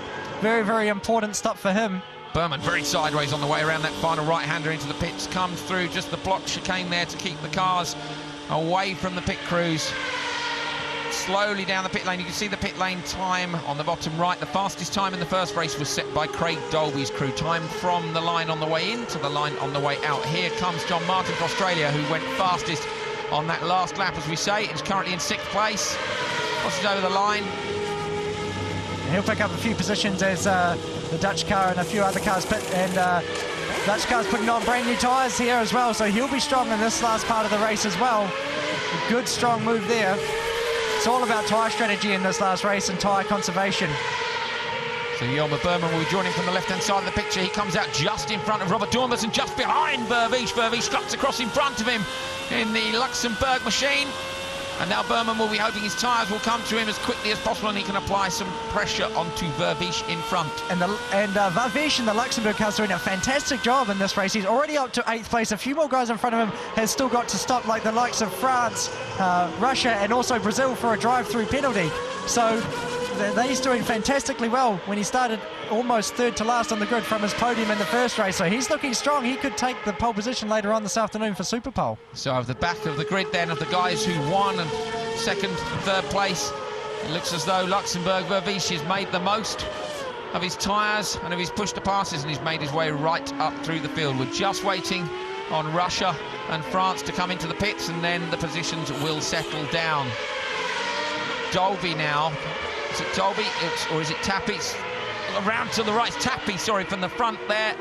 And South Korea, Max Vissel, sorry, confused in the excitement of trying to figure out just which one of the cars it was. Hard to see there, but Vissel is coming up the inside of Tappy. Not enough room. Can't make the pass. And Tappy on push to pass there, so manages just to hold him off.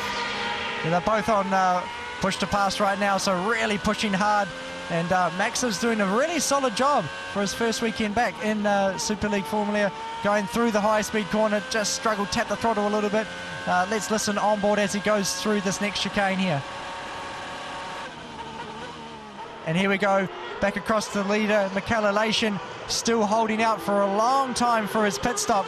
This will be his last chance, otherwise he's going to miss the pit stop window, so he'll have to come in this next lap for a set of tyres. Now this tactic didn't really work for Pitsonia, did it? He went on for too long and his tyres were very badly worn. He lost a lot of time. Look at the lap times, Earl. I mean, is this going to work, do you think, for the Russian, for Mikel Elation? Yeah, I think it will, to be honest. He's doing 20 flat.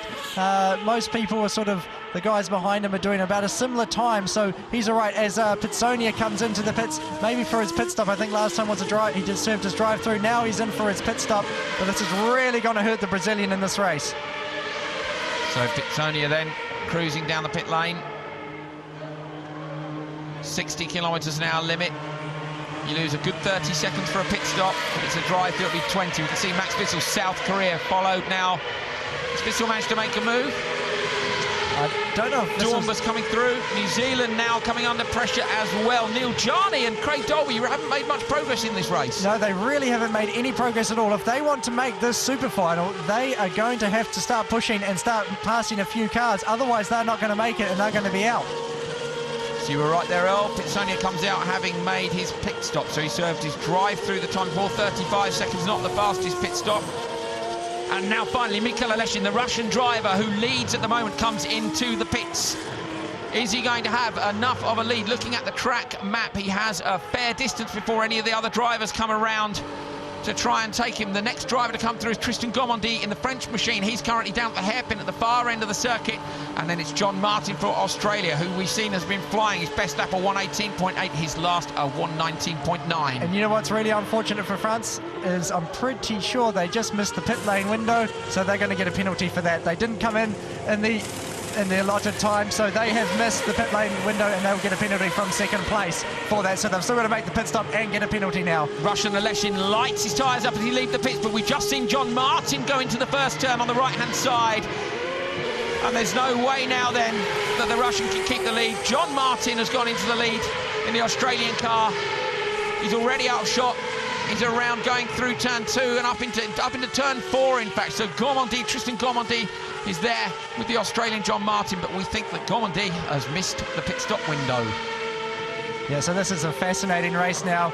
It's really, really a difficult one right now. Everyone's pushing as hard as they can, trying to pass as many cars as they can to try and make the super final. England's really, really struggling, as well as Belgium. They're not making their way up either. So John Martin then for Australia. Fastest lap of the race so far. He's not in the lead right now. He's still in third place, but when he comes around, he will effectively take the race lead when he gets past the French car in front of him, but he still has to make a pit stop, so he will be our effective race leader by some distance over Max Vissel in the South Korean car, which is a fantastic performance by the young driver coming back into Super League. So John Martin then applying pressure. Gormandi in that repaired car. That's the wall that he hit earlier on. The team worked so hard to get the car back out again. Max Vissel for South Korea, and then the Russian Aleshin behind him from the looks of things. It is indeed. They've swapped on that pit stop, so the Russian's tactics didn't work. He's lost out a few places there. Yeah, no, he's lost out, and now car number 3, the Russian... no, sorry, not car number 3. Yeah, car number 3, the French car, is under investigation for not pitting. So that's very, very important in this race as well, as the Australian car, John Martin, is coming right up behind the French car right now. So this is effectively the battle for lead on the track, as we see England slow into the pits. I think that Craig Dolby might have a problem. This is amazing. He's shaking his head, he's shaking his head, his hands are in the air. Listening to the radio now. Sounds to me almost like a misfire on the throttle. It's very hard to tell, Earl. Yeah, it's very, very hard to tell what the problem is, you know, but great shame. It's maybe a gearbox problem. Sounds like he's in a very, very high gear right now. Hey, pull up outside the box. Pull up outside the box. So he's stopping outside. We're going to try and put more air in the system. Put some more air in the system. Is there air shift on the gearbox? Yep. Stay calm. Stay calm. Basically, the gearbox is, as we Burman see... making a move. Can he? Oh, no, not quite. Vervish holds the inside line there. Burman in the BSV Netherlands car tried to come around the outside of Vervish in Luxembourg, but Luxembourg was not having any of that on the way into the chicane. Sorry, Earl, carry on. Yeah, so what's happened there is basically, effectively, the gearbox has lost pressure to shift the gear, so he can't shift through the gears, and that's why he's been slow in this race. Really unfortunate for Craig Dolby. He's probably going to miss out on the dash for cash. He needs to get back out there. As you see, they're putting the... air back into the system, or trying to, and he's completely lost the gearbox, and utter devastation for Craig Dolby. He is going to be out. Dolby gutted in the pit lane, his head in his hands. He can't believe it. It was an incredibly strong weekend for him. He took pole position, he took the win in the first race, but it wasn't to be here. Frederik Vervish and the Luxembourg car has had the strongest run really from the back of the grid in this race. He currently lies in 6th place. Yoma Burman is just behind him, and just in front of him is Duncan Tappy in the Turkey machine. Now we've seen Tappy has lost out a couple of places, and now Vervish is really starting to squeeze that gap in between them. Looking at push to passes that we've got left. And it looks like Tappy has 3 and only 2 for Vervish, and there's a real traffic jam building up behind now. John Martin crosses the start-finish line. Tristan Gormandi has dropped down into 2nd place. We know he's under investigation anyway. Duncan Tappy depending very hard indeed on the way into the chicane. Vervish now exits hard on the gas with Burman right behind him. Can Vervish make a move? He's in the slipstream of Tappy, comes around to the outside for turn 1. Tappy has the line, but he can't hold off. Vervish makes the pass before he needs to turn in, and turns in cleanly into turn 1. Good pass by him, and now Burman is all over the back of Tappy as well. Tappy on the correct line. Maybe his tyre's gone off, maybe a problem, but Burman now on the back of Tappy as well. Through the right-hander, one more right-hander to another long straight, and then possibly an overtaking zone at the chicane. Yeah, this is some fantastic racing. Luxembourg doing a great job using the push to pass. A Dutch car, Yoma Burman's got no more push to passes left. Unfortunately, Turkey's still with 3 push to passes, but why didn't he use it then is because he's used it outside of the 90 seconds. You've got to wait 90 seconds for it to come back. That's why it's all about strategy on when you press it. And this Gagor cars is really fantastic battle right now. And this is determining who's going to get into the next part for the dash for cash. These positions are crucial if you can make some up. As the Czech car's coming onto the back of the New Zealand car, really starting to charge. And the Czech car's on push to pass. Can he make a move on New Zealand? Coming into the corner, he dives up the inside. Is he going to make it? Yes, he is. New Zealand looks to cross him back over, but he can't get the job done. Just doesn't have the grip available to him. And now he's in the slipstream of the Czech car, looking to make a move back up the inside, but no, he's not going to get the job done. Salakada taking a slightly defensive line down the straight there, and Van der Drift now right behind him. Is Van der Drift going to make any use of his remaining push to passes and try to come back past him? He's not close enough to make a look up the inside into the first corner. No, not quite close enough, but he's still got 5 to push to passes left, so he can push it every lap until the end of the race, and he still would not run out. So he really needs to get on the push to pass. The team need to start talking to him, saying use the push to pass each lap, because it's a waste. It's wasted time if you're not using it effectively. It's lap time. 1 second every lap. You've just cost yourself 5 seconds without using it. That's why some of the front guys have already got one, none or 0 left.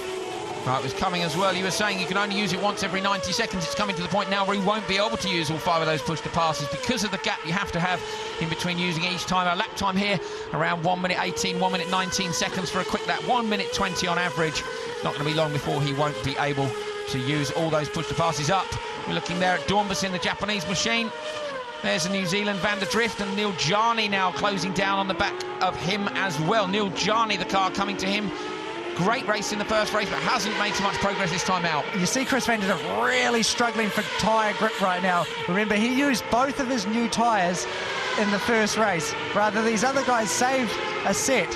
They used old tyres, then new tyres in the first race, so that's why he's struggling. He's not doing a bad job, he's just got no more tyres left. I know when you lose the tyre in this car, it makes the job 10 times harder for the driver. It's a real struggle. You've got 700 horsepower trying to lay it into the ground, and you cannot do anything at all. As we see the English car there, they're working on the rear end, trying to fix the gearbox. If they can get that car back out, of course. We saw Soucek spend some time in the pits. Dolby still sitting in the cockpit waiting to get the go-ahead from the team to carry on. Well, what the team want to do is they want to score points. If you did not finish or you don't finish the race, you get 0 points. If you do finish, you still get at least 12 points. So this is a championship and a numbers game because they are the effective championship leaders right now. So this is big that the championship leaders are in the pits and out, and they will lose the championship at the moment. And a drive-through penalty for car number 3. That is for not pitting in the pit stop window. So Tristan Gourmandé in the French machine, you can see here, went into the wall in the first race. He still is refusing to come in for his drive-through penalty. He probably doesn't know about it yet. He'll pass the pits this time and see his pit board if he hasn't been told on the radio already. We can see Max Wissel has moved up 4 places into 3rd in the South Korea car. Duncan Tappy coming under increasing pressure now from Jelmer Burman from the Netherlands PSV machine. Yeah, Jelmer Burman doesn't have any push to pass. That's his biggest problem right now. He's got fantastic tyres, really good tyres, but no push to pass at the moment. While Duncan Tappy in Turkey's still got 2 left, so it's a very hard job. And Tappy, it looks like, has made his way back past Burman as well.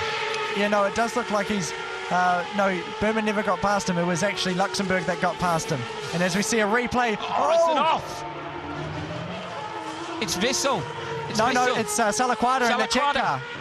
He's spun around. He's very lucky no one ran into him. New Zealand just dodging past him there. And that's a great shame for Salaquada. Had a really strong race, looking like he was going for him. As we see Dornbos starting to close up on the battle. These two have a magnet to each other. The first round they ran into each other. Now this whole weekend together. As we see Salaquada making his way back onto the track. Lucky to grab the clutch and keep it going.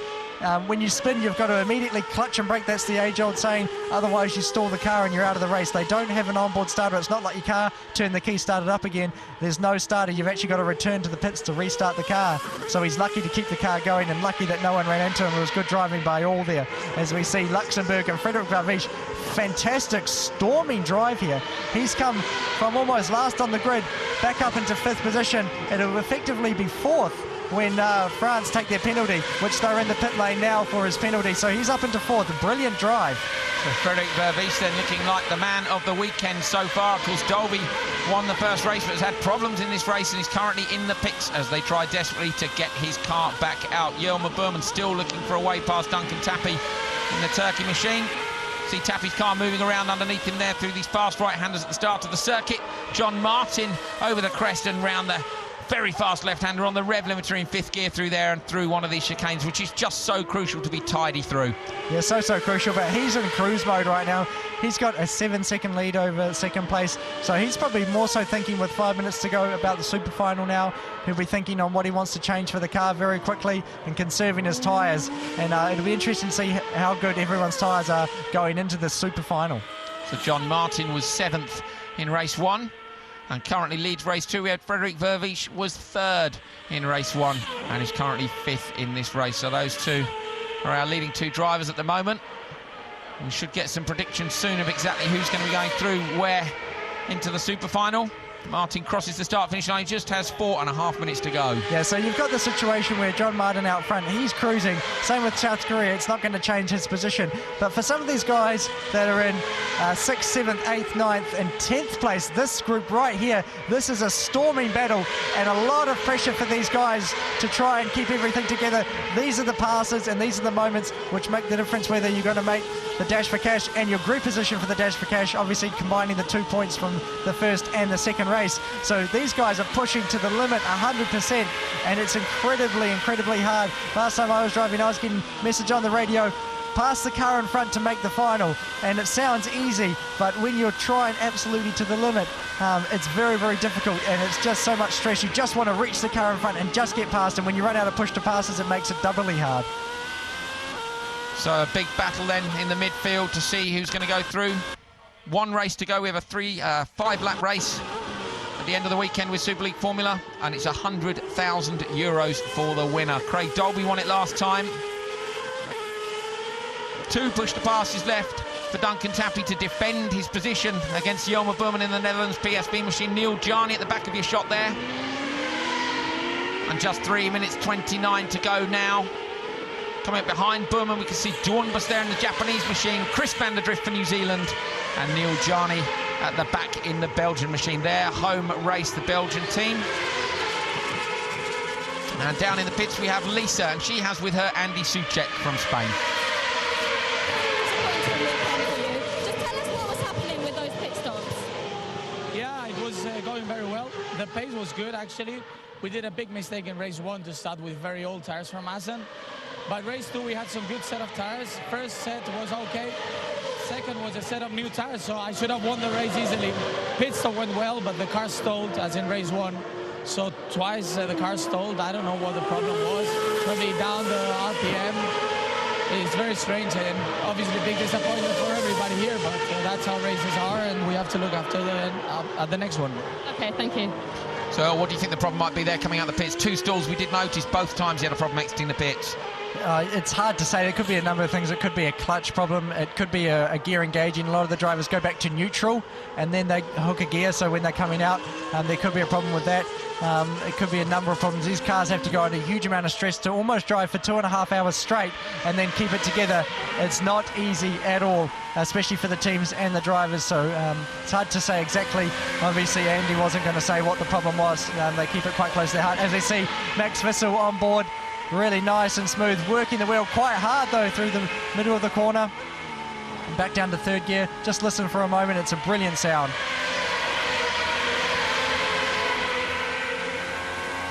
And then this is the fastest corner on the track. Very nice, smooth with the throttle pickup. And now down the back straight into the hard braking zone, into the chicane. You've got to be very accurate not to hit the curbs too much, otherwise the car gets flown up in the air. And now back into this fantastic part of the track, through the trees. We listen through the next part of the chicane.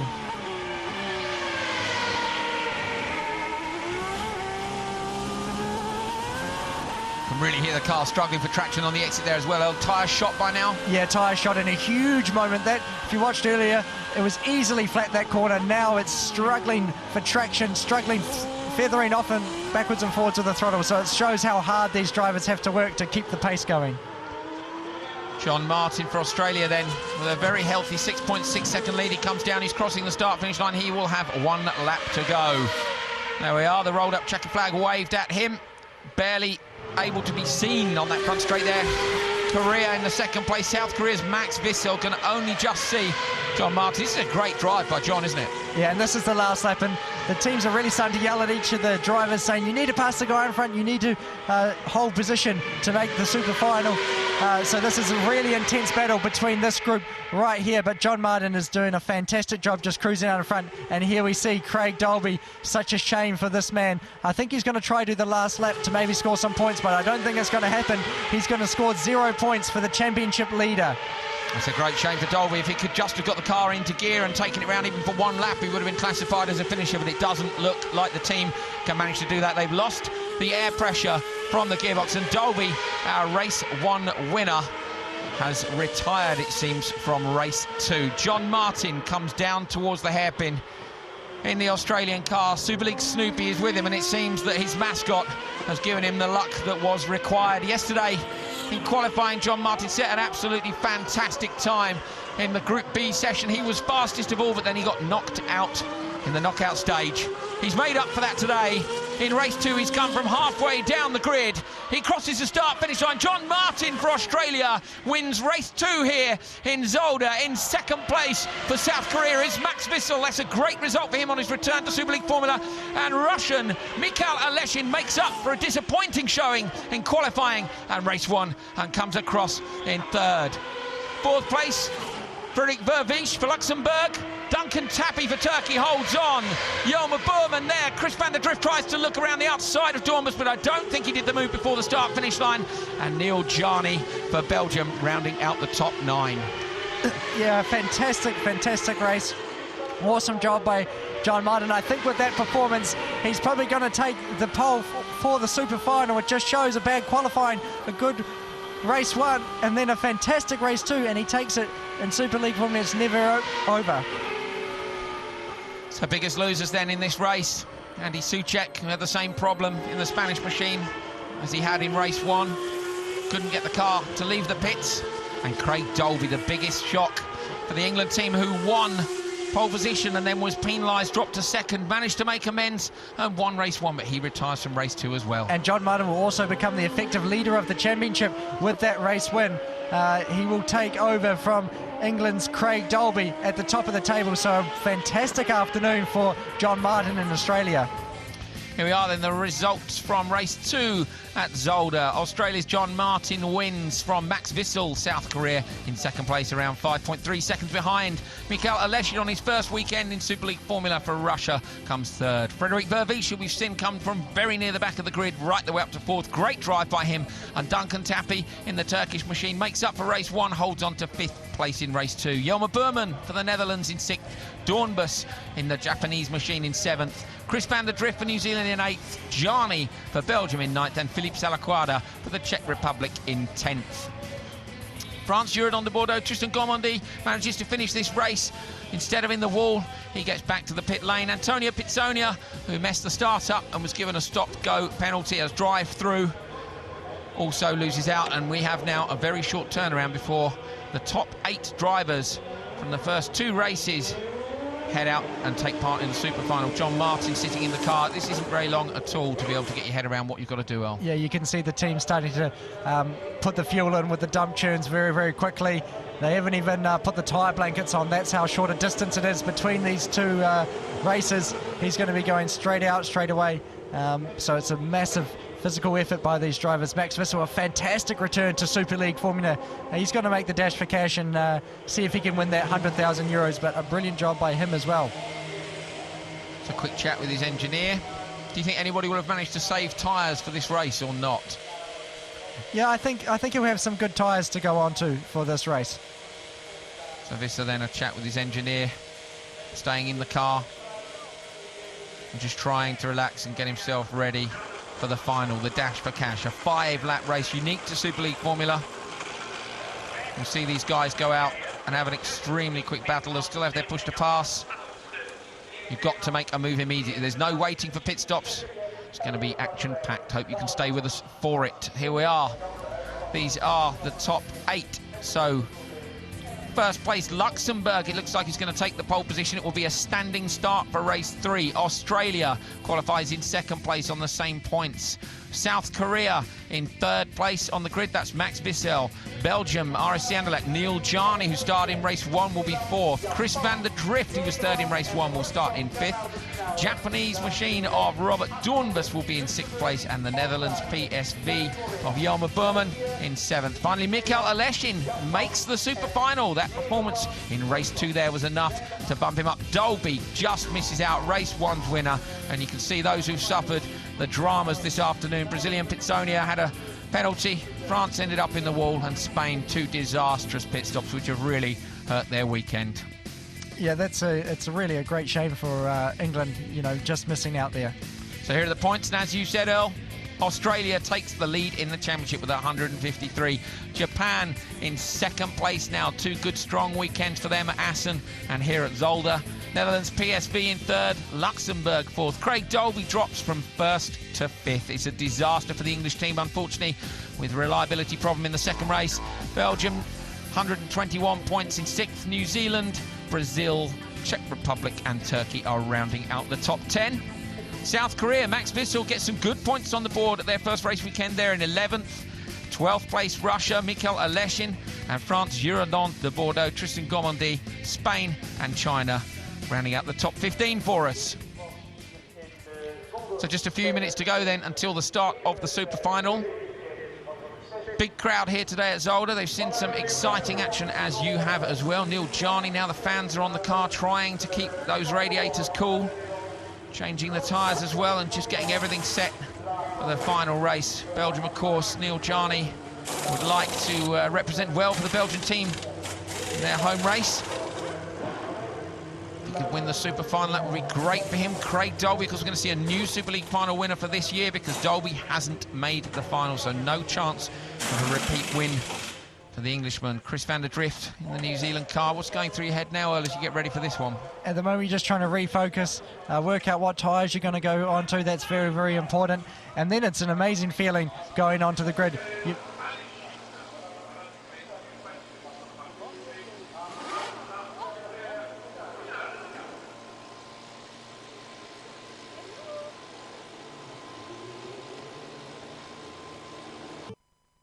We practiced it over and over in the workshop on the stopwatch to make it as smooth and as fast as possible. Do you know, the boys are fantastic. The pressure mounts. There is even less time between race 2 and the super final. All you can do is fuel up and change tyres. It's only 5 laps, so it's a little bit of fuel, and okay, the tires don't take so long. It's very, very stressful. Sometimes you don't even get out of the car. You just stay in the car, you get something to drink, you clean your visor, and you go out again. And then it's show me the money. Show me the money.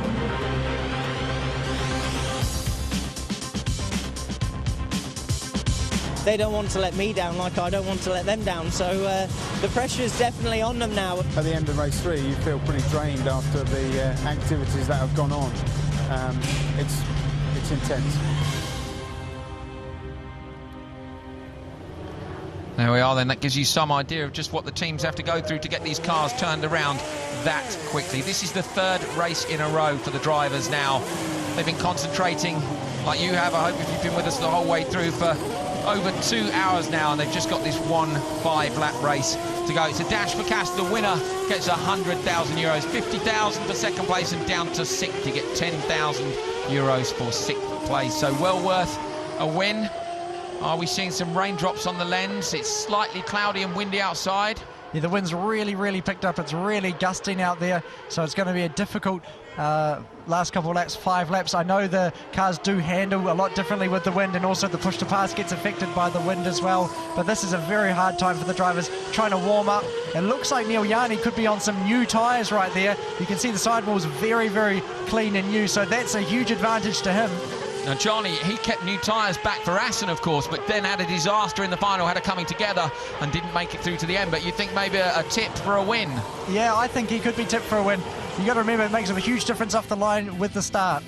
So Frederik Vervies then will be on the pole position for Luxembourg. Australia's John Martin will take up second. Martin, of course, winner of race 2. Max Wissel for South Korea on his return is third on the grid, and Neil Jarni is fourth. Chris van der Drift for New Zealand will be fifth, with Robert Dornbus for Japan in sixth, and Jelmer Boerman for Netherlands PSV will be in seventh, with Mikel Aleshin, the Russian, at the back of the grid in eighth. Lisa Leyland is down in the pits with a disappointed Craig Dolby.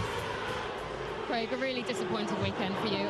There seemed to be a problem in the second race with your car, and then obviously you didn't finish it. Tell us what happened. Yeah, I mean, to be honest, we were just sitting there until the pit stops. But just before the pit stops, I started to feel a problem with the gearbox, and that's why we dropped back a little bit. And then after the pit stops, it seemed like it had gone away a little bit. It was still there, but it seemed better, so we just kept pushing. So we are then. Dolby very disappointed. He's not in the super final. He won race 1. He even had pole position yesterday until it was taken away for a technical infringement in the pit lane, but he won't be taking any part in the super final. These guys will. On the right-hand side of your screen, is Frederik Vervisch for Luxembourg. On the left, John Martin for Australia. Behind them then, we've got Max Wissel for South Korea and Neil Jarni for Belgium on the left in the purple car. They won't hold them on the grid for too long. Standing start, very, very tricky to do in these Super League Formula cars. 5-lap dash for cash. The lights are on. We're waiting for them to change. It's a long, long hold and away now. Vervisch on the right-hand side. John Martin gets a good start too, as does Van der Drift in New Zealand. Makes a couple of places up. Neil Jarni in third. Van der Drift locks up. Jarni moves into third. Vervisch is leading with John Martin right behind. And Neil Jarni, if he is on new tyres, is making great use of them. Max Wissel, South Korea, drops back into fourth place. Neil Jarni is up into third. We're on board with him now. He's closing down on John Martin into that fast right-handed turn before they make the run down the straight. Is he going to make a move? He gets a run on him as he comes down through here. John Martin's on the inside for the chicane. Is he going to be able to outbrake Jarni, or will Jarni with the better rubber manage to stick one past the Australian through the chicane nice and tidy? Jarni again gets a good run, Earl. Yeah, that's just the new tyres. He's got fantastic tyre grip right now. He's trying to make the most of it. Will he dive up the inside of the chicane? No, he won't. Oh, huge lock up there. Max Wissel, I think, locking wheels in the Korean car. Coming up then behind, it looks like Van der Drift is in fourth place for New Zealand. He is. So on board now with Max Wissel, South Korea. Locked his wheels into the chicane. Up ahead of us, we can see Neil Jarni. He knows he's got good tyres, but he's only got 5 laps to make the most of it. He has to make a move quickly. Aleshin is still at the back. Just in front of him is Boerman for the Netherlands and Dormus for Japan. So now Vervisch making great work, making a big gap for himself. If Jarni can get past, can he close up? Yeah, I think he could. He's got some good tyres, but he's really struggling to get past. Can he make it into the first corner? Luxembourg's on the push to pass, and so is New Zealand. But as Jarni, he can't do anything about it. He's got much better grip right now. Look at it. He's all over the back of the Australian car, but just can't do anything about it with a few raindrops on the lens. And New Zealand looking up the inside of the South Korean car. Very, very dark clouds gathering over one end of the circuit. There's only 3 laps to go, or 4 laps including this one. So if we see rain, it's going to be carnage. But Neil Jarni, slight gap now between him and John Martin for Australia. 2/10 of a second, nearly 3/10 of a second. Jarni again closes up on the brakes. Can he be tidy through the chicane? He'd have to be brave if he wants to make a move into the next area. You'd have to say that Frederik Vervisch has made a fantastic start here. He's got a decent gap back to John Martin. Jarni, really, you can see, has a great car underneath him. Yeah, he's got a fantastic car underneath him, but just can't find a way past the Australian. You know, look, he's all over the back of him. But this next lap, it's going to be 90 seconds up. They're going to be on the push to pass again. So this is where the action's going to happen. You don't mind. You don't want to finish second. You don't want to finish third. You want to win. You want to win the 100,000 euros in this situation. Are they going to go on the push to pass? No, not yet. Jarni then right behind John Martin, coming up towards the chicane, which leads to the start-finish line on the rev limiter. And through in the Belgium RS Yanlek car. He'd love to take the win here in front of the Belgian crowd. John Martin comes over the start-finish line. Vervisch is ahead of him. Frederik Vervisch still leads the super final, and by a decent margin, 1.9 seconds is Vervisch's lead for Luxembourg. Yeah, and this is the point in time where they might be getting on the push to pass. Let's see what's going to happen. They're not on it yet. Dormus is using his in the Japanese machine. He currently lies in 6th place. Dormus on push to pass. Yeah, he's right behind New Zealand at the moment as Belgium stays nice and close to the Australian car, and this is a great race by and he's come alongside him. He's come alongside Australia. What's going to happen through the chicane? He can't do anything about it around the outside. He's going to get a good exit though. Can he get? No, he can't. John Martin manages to get the power down as well. Yeah, and is he going to dive it up the inside of the chicane? You might see him do it, but he blocks all over the back of Australia. Still so close, but he can't do anything about it.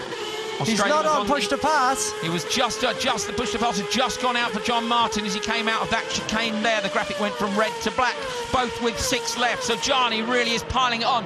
Fastest lap of the race so far, that goes to Frederik Vervisch in the Luxembourg machine, 1 minute 20.4. He is out in front. There we are with our timing partners IWI Watches. Neil Jarni in the purple machine is the man we are watching. Mikael Aleshin doesn't look to be able to do anything at the back of the grid. Is Jarni now coming under pressure as well from Max Wissel in the Korean machine? Yeah, South Korea. Brilliant racing. Max Wissel doing a fantastic job. Now starting to apply the pressure. But John Martin still holding on strong to that 2nd place as well. So just 2 laps to go. John Martin is doing a fantastic job of defending Neil Jarni, who is clearly on a fantastic brand new set of tyres. You can see what a difference it makes It's much easier for him. The rain does seem to be falling at that end of the circuit. We can see the rain from the commentary position now. This could change everything. The rain is really coming down now hard, really, really hard. So this is going to be incredibly slippery for the drivers. The rain's been drawn in by the wind very quickly, and watch for the drivers start to slip around the circuit. This is not easy conditions. It's pelting it down now. It's going to turn slippery for these last 2 laps of the Super Final. What more entertainment do we want? So, slick tyres in the rain, incredibly difficult to drive. We saw yesterday the final of qualifying was held in light drizzle. This is now heavy, heavy rain across the start-finish line. Where our commentary position is, we can see it's coming in sideways with the wind. They're really going to struggle with grip. This is where we saw yesterday Van der Drift for New Zealand ran wide in the wet. Not quite so much rain this end of the circuit. And Luxembourg starting to slow down. The 2 guys took a second out of Luxembourg in the middle sector. They're really catching Luxembourg. He's trying to judge the grip and he doesn't know how much is out there as he goes into the last lap. They're really catching him now. This is going to be absolute entertainment. So very, very tight. Vervish losing confidence in the car in the rain. John Martin and Neil Jarni, the following cars for Australia and Belgium, still pushing on. They know one mistake now. They're in a position to watch. This is what happened yesterday. Dolby was behind Van der Drift. He watched Van der Drift ran wide. He squirmed around on the brakes. He couldn't get away. You can see they're feathering the throttle now. Well, really tricky driving conditions. Yeah, amazingly tricky. Look at no grip whatsoever, and the rain's getting more and more, and they're really catching Vervish right now at the front. Can Australia do anything about it? Vervish is on the white line. He's run wide, goes across the chicane. So does Jarni. Jarni outbrakes himself. John Martin now is all over the back of Vervish. He has a run on him down. It's going to be very wet. Is he going to dare to try and outbrake him? Vervish goes on the defensive line. John Martin is tucked up right underneath him. Last lap of the Super Final. Jarni closes back up again, having outbraked himself at the chicane. They're nearly there. And Luxembourg's on push to pass, trying to pull away. Is he going to miss his braking point? He's got to nail it. He's blocking to the inside. Australia's nice and wide. They're going to try cross each other over. What's going to happen coming out? And Belgium's in there as well. Belgium's looking to pass Australia, coming into the last chicane. One more run now down. Neil Jarni is on the outside. Luxembourg is braking up the inside. John Martin, Jarni as well. Luxembourg looks to have just about judged the braking right. He's on the gas. He comes down over the start-finish line. He's Frederick Vervish wins for Luxembourg. He pumps his fifth in the air. He's stoked to have done it in the wet. John Martin holds on to second place. Neil Jarni third for Belgium. Absolutely incredible action. Couldn't have been a closer finish, Earl, could it? No, couldn't have been. 1 second between the top 4 cars. Absolutely brilliant stuff. Fantastic drive. Frederick Vervish had a 2-second lead. The rain came. He lost his confidence. It was better that you didn't say anything about the rain. You made me slow down too much. So he says it's better if you hadn't have said about the rain. You made me slow down. So his team said it's raining, but then he says thank you very much, and rightly so as well. Changes his mind, quickly tells them off, and then decides, in fact, no, I'm happy. We've won 100,000 euros. Absolutely great drive from Vervish. Thank you very much, everybody. Thank you. Thank you very much. He says John Martin holds on to second place. He defended hard against Neil Jarni. Then we had all the drama at this chicane, Earl. Yeah, there was an amazing amount of drama. Vervish dropped a wheel and just managed to hold on to it. John Martin made it through, but so did Belgium go off. So brilliant excitement. Really everyone pushing to the limit, and one little mistake could have thrown it all away. Our fastest lap was from Vervish for Luxembourg. On lap 3, he did a 1:20.1. I can't believe it, he says. He's really, really pleased. You could see when he crossed the finish line, his immediate reaction was to pump his fist in the air. An incredibly close race. That's a serious rush, isn't it, El, for a driver? That was a serious rush. And let's look at the results here. So Luxembourg, Frederick Vervish takes the Super Final by just 0.2 of a second from Australia's John Martin. Neil Jarni only a further half-second back for Belgium, RSC Anderlecht. Max Wissel in 4th place for South Korea within a second. 4 cars. Only 1.1 second back to the 5th place. Chris van der Drift for New Zealand. Robert Dormers for Japan. Then Netherlands PSV, Jelmer Burman was in 7th, and Mikael Aleshin unable to make an impression in that last race. The conditions changed, and maybe he didn't have quite as much experience as the other drivers in their cars. An incredible way to round out the second Grand Prix weekend for Superleague Formula Nations Cup 2011. What a result for Vervish to win the Super Final and 100,000 euros. And also this man, John Martin, Australia, he's done a fantastic job coming home in 2nd place. But, you know, the man of the moment has to be Luxembourg. He did an absolutely amazing job. And then also 3rd place, Belgium. Very quiet this weekend, just chipped away, but fantastic to get himself a podium in Super League.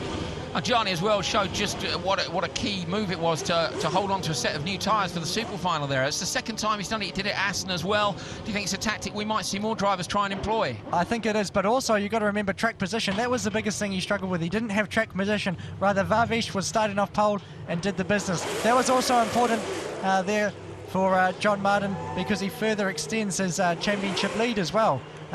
Picking up a few more points or so, with Luxembourg picking up 6 points. So it's a great weekend for the Australian, despite not a perfect qualifying. Here is the man, Frederik Vervisch, the winner of the Super Final, stands on the car. That rain didn't quite put him off. It nearly cost him the victory. He was 2 seconds clear. He got the message from the team to say it's raining. He backed off just a little bit too much, and John Martin and Neil Jarni very nearly overcame him for that big prize, but he managed to hold on in greasy conditions. Nobody could quite judge. There's Super League Snoopy on the left-hand side there. That's Australian John Martin. That's his mascot. He'll be very pleased. I'm sure Super League Snoopy will be coming to the other rounds, having had a weekend like John Martin's had. Yeah, no, definitely. He's coming. He's wearing the Hawaiian shirt there, but Frederik Vervisch absolutely ecstatic. All the ATEC Reed GP team congratulate him there as well, and also Neil Jarni. You can see the sweat pouring off him there. He does endurance car racing, Le Mans racing, and it just shows how tough it is for a guy like this that's used to the long distance stuff to do Super League Formula. It's an incredibly tough endurance race. He was top petrol car at Le Mans. And down in the pits now, Lisa Leyland has an interview for us. Freddie, congratulations. It looked like the rain almost cost you that victory right at the end there, but you were pretty lucky. Yeah, it was the braking was quite unexpected, so I'm really happy I could continue and didn't spun. So yeah, really happy to win. So congrats, you're really good. At which point did you realise that you actually won the race? When I had a good exit on the last chicane on the last corner, then I'm really happy. So really good, really good. So thank you for the team and everything. Thanks. Thanks, Freddie. Congratulations. I also have John here. John, great race today. You've been getting good starts all day, really, haven't you? Yeah, that one was okay, but just had quite a bit of pressure from behind, so it let Freddie go. But we caught him there right at the end, so I was like, it was just because the rain was starting to get really slippery, and it's just so it was right on edge. But no, absolutely awesome job. The team did an outstanding job all weekend. We knew we had a fast car from yesterday. I just messed it up in one lap, so. Apart from that, the whole weekend's been pretty faultless. So now we're leading the championship, I think, for even more. So couldn't have come out with a better result, really. So Super League Snoopy did his job this weekend. Absolutely. He's here celebrating in the car. Thanks, Don. Congratulations. Here we are, very, very happy. John Martin referring to his team, to his lucky mascot, and as well to the lap which didn't come his way yesterday when he outbraked himself down at the hairpin, the far end of the circuit, and missed out on going through to the knockout stages. Or missed out on going through to the final at least, and didn't end up as far up the grid as he wanted. But I mean, a great end to his weekend. I don't think he's going to be at all disappointed, is he, El? No, I don't think he's going to disappoint. He would have loved to have won the 100,000 euros, but at the end of the day, to take the championship lead, and quite a substantial lead, he's going to be very, very happy as the drivers are getting ready for the podium now. So podium celebrations for these guys here. We can see a replay over the finish line there for Vervisch. You can see the water on the lens. Look at that reaction. He couldn't be any happier at having won the Super Final. It was a great drive in the pits here. Everyone waiting to see whether or not he was going to get the result, and big smiles all the way around. Yeah, absolutely amazing result. Awesome. Amazing to see everyone. You can see the team so ecstatic, and also 1 second between the top 4 cars and that team, and what a dream weekend for them. That's a big relief for them, isn't it? You know, that's been a lot of hard work. 3 races in 2.5 hours. Fantastic action from Super League Formula. Again, this is the result of all that action. Australia, John Martin driving for them, 158 points, and they are atop the championship standings. Japan in second place. That's a good result for them as well. Robert Dorn was with them this weekend, continuing the good work from Duncan Taffy from the first weekend in Assen. Luxembourg in third, dragged up to that position by a stunning drive from Frederik Vervisch. Netherlands PSV, that's Jelmer Berman. Of course, he won the first race in Assen, and another good weekend here sees them maintain a good championship position. Belgium, RS Anderlecht, Neil Jarni in 5th there. Craig Dolby in 6th, wins the first race, but then a disaster with the gearbox in the 2nd. New Zealand, Brazil, Czech Republic and Turkey Galatasaray round out the top 10. We can see South Korea there. Max Vissel has given them a good haul of points this weekend, and the same with Mikhail Aleshin from Russia. Tristan Gormonti messed up in the first race for France, unfortunately. China and Spain at the bottom of the championship standings there. Souček with a bit of a disastrous weekend. We're going to have a little look now at the highlights from the super final, and a very exciting super final it was too. Gianni got a very good start indeed. Frederik Vervisch made it cleanly into the first corner, and John Martin tucked up underneath him. Look at the lead that Vervisch had on that first lap. Gianni all over the back of John Martin, but just couldn't find a way past. Came down the outside, but John Martin held his nerve and held his line. And Gianni couldn't get through. You can hear him struggling for traction on the exit of the corner there. Hands out from the pit boxes. It's raining. On the radio to Vervisch, and it nearly cost him the win. They knocked his confidence. He got a wheel on the white line. You can see he goes on. John Martin struggles for traction. Neil Gianni outbreaks himself. They all made a mistake. The teams couldn't believe it. We couldn't believe it. It was an incredibly close race. But Vervisch hung on for the victory by the slimmest of margins from John Martin and Neil Gianni. What an absolutely brilliant super final race we've seen here in Zolder. Yeah, no, absolutely incredible race. One of the best super finals we've ever seen from Superleague Formula. These guys really know they've done a good job today to make it to the podium. A hard work, you know, over 2 hours in the car is not easy. Big smile from John Martin, big smiles from everyone, big relief for all the guys. Frederik Vervisch comes on to the podium. Big cheers from the crowd. Home win for Frederik Vervisch. He couldn't ask for anything more at his home circuit in Zolder. Look at him. He's absolutely ecstatic on the podium. Great drive by him. John Martin comes up, leading the championship now. Great weekend with him, a huge haul of points. Held his head despite not getting the result we wanted in qualifying. And Neil Gianni driving for the Belgian team, so with big support from the local fans, comes up into third place on the podium. Really great drive by all of those guys. Thoroughly deserved podium.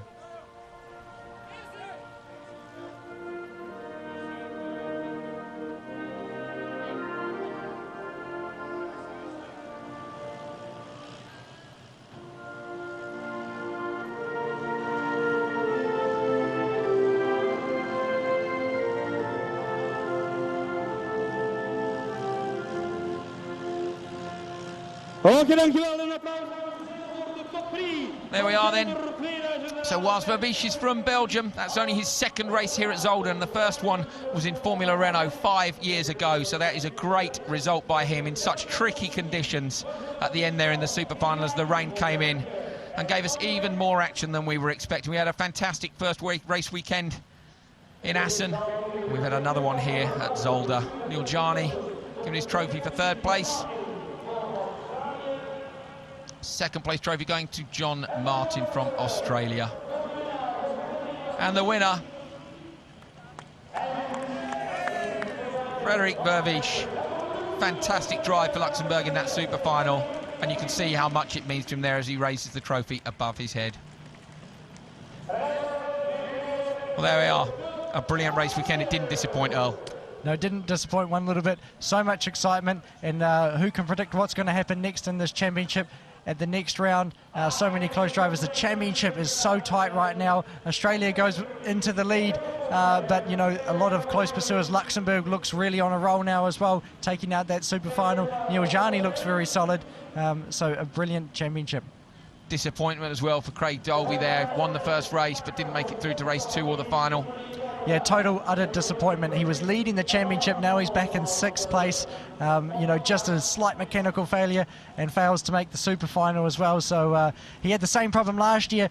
You know, really well podium in the first race, then crashed in the second race and really hurt his championship fight. So, you know, not much luck in Zolder in the second race. Difficult, isn't it? This was one of his home circuits, of course, when he was in his early years of racing. The guys have been giving LNX tablets. They're one of the sponsors of Superleague Formula. Oh, they're swapping tablets. They don't like the colour. And there's some Snow Queen vodka as well for the winners. That's a very big bottle of vodka. I wouldn't drink that all in one go, Mr. Vervisch. So, on the podium, the guys with their reward from a hard weekend's work. I think Dolby, the main character, missing from this, as I say, for a win from race 1. But these are the guys who've put the whole weekend together, and that's what counts for the championship. John Martin on the left of your screen there for Australia, our leader now. Big smiles all round and a big relief. A job well done. Yeah, fantastic job by all these guys. huge bottle of vodka there for Frederick Varvish as well. And let's have a look at the final lap of the super final. So here we go then. This was the incredibly close, wet final lap. You can see Vervish gets wide, one wheel on the white line, locks it up. John Martin tries to go on the power but gets sideways. Neil Jarni breaks himself and goes straight on over the chicane. They come up and over the crest. John Martin was thinking about having a look, but Vervish defended well. Martin taking the correct line into the chicane to get the power down early. But there wasn't any way to get the power down any more than Vervish was in front with these slippery conditions. Everybody feathering the throttles and making sure that they don't throw it off into the wall on the last lap when they're in the top three. Vervish, nervous times, breaking down. This is where we saw Van der Drift lose it in the wet yesterday. Very similar conditions. He gets on the power, but John Martin was so close. We thought he might be able to make a run on him on the way down. Neil Jarni, incredibly close as well behind. Jarni took the wide line, the traditional line into the chicane. Vervish defended smack in the middle of the track, and he said he only knew he'd won when he came out the final corner and managed to get the power down. So over the finish line, Vervish wins.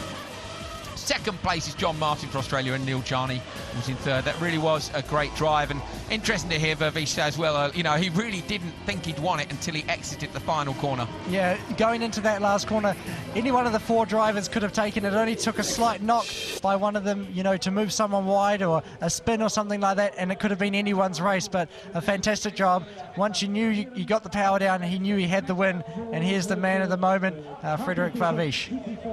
So he's got himself a big trophy, a tablet from LNX, and a big bottle of drink as well, so it's not a bad haul, as well as €100,000 for winning the final race of today. So 3 races, action-packed as always from Superleague Formula. We had race 1, the grid in the normal direction, won by Craig Dolby. Race 2 was the reverse grid, and we saw this man Vervish make his way right up from the back all the way towards the front. It was a great drive by him. John Martin as well, the big winner this weekend. My name's Andrew Coley, thank you for being with us. I've had Earl Bamber in the commentary box with me and Lisa Leyland down in the pits. We hope we'll see you later on in the season for more Super League Formula action.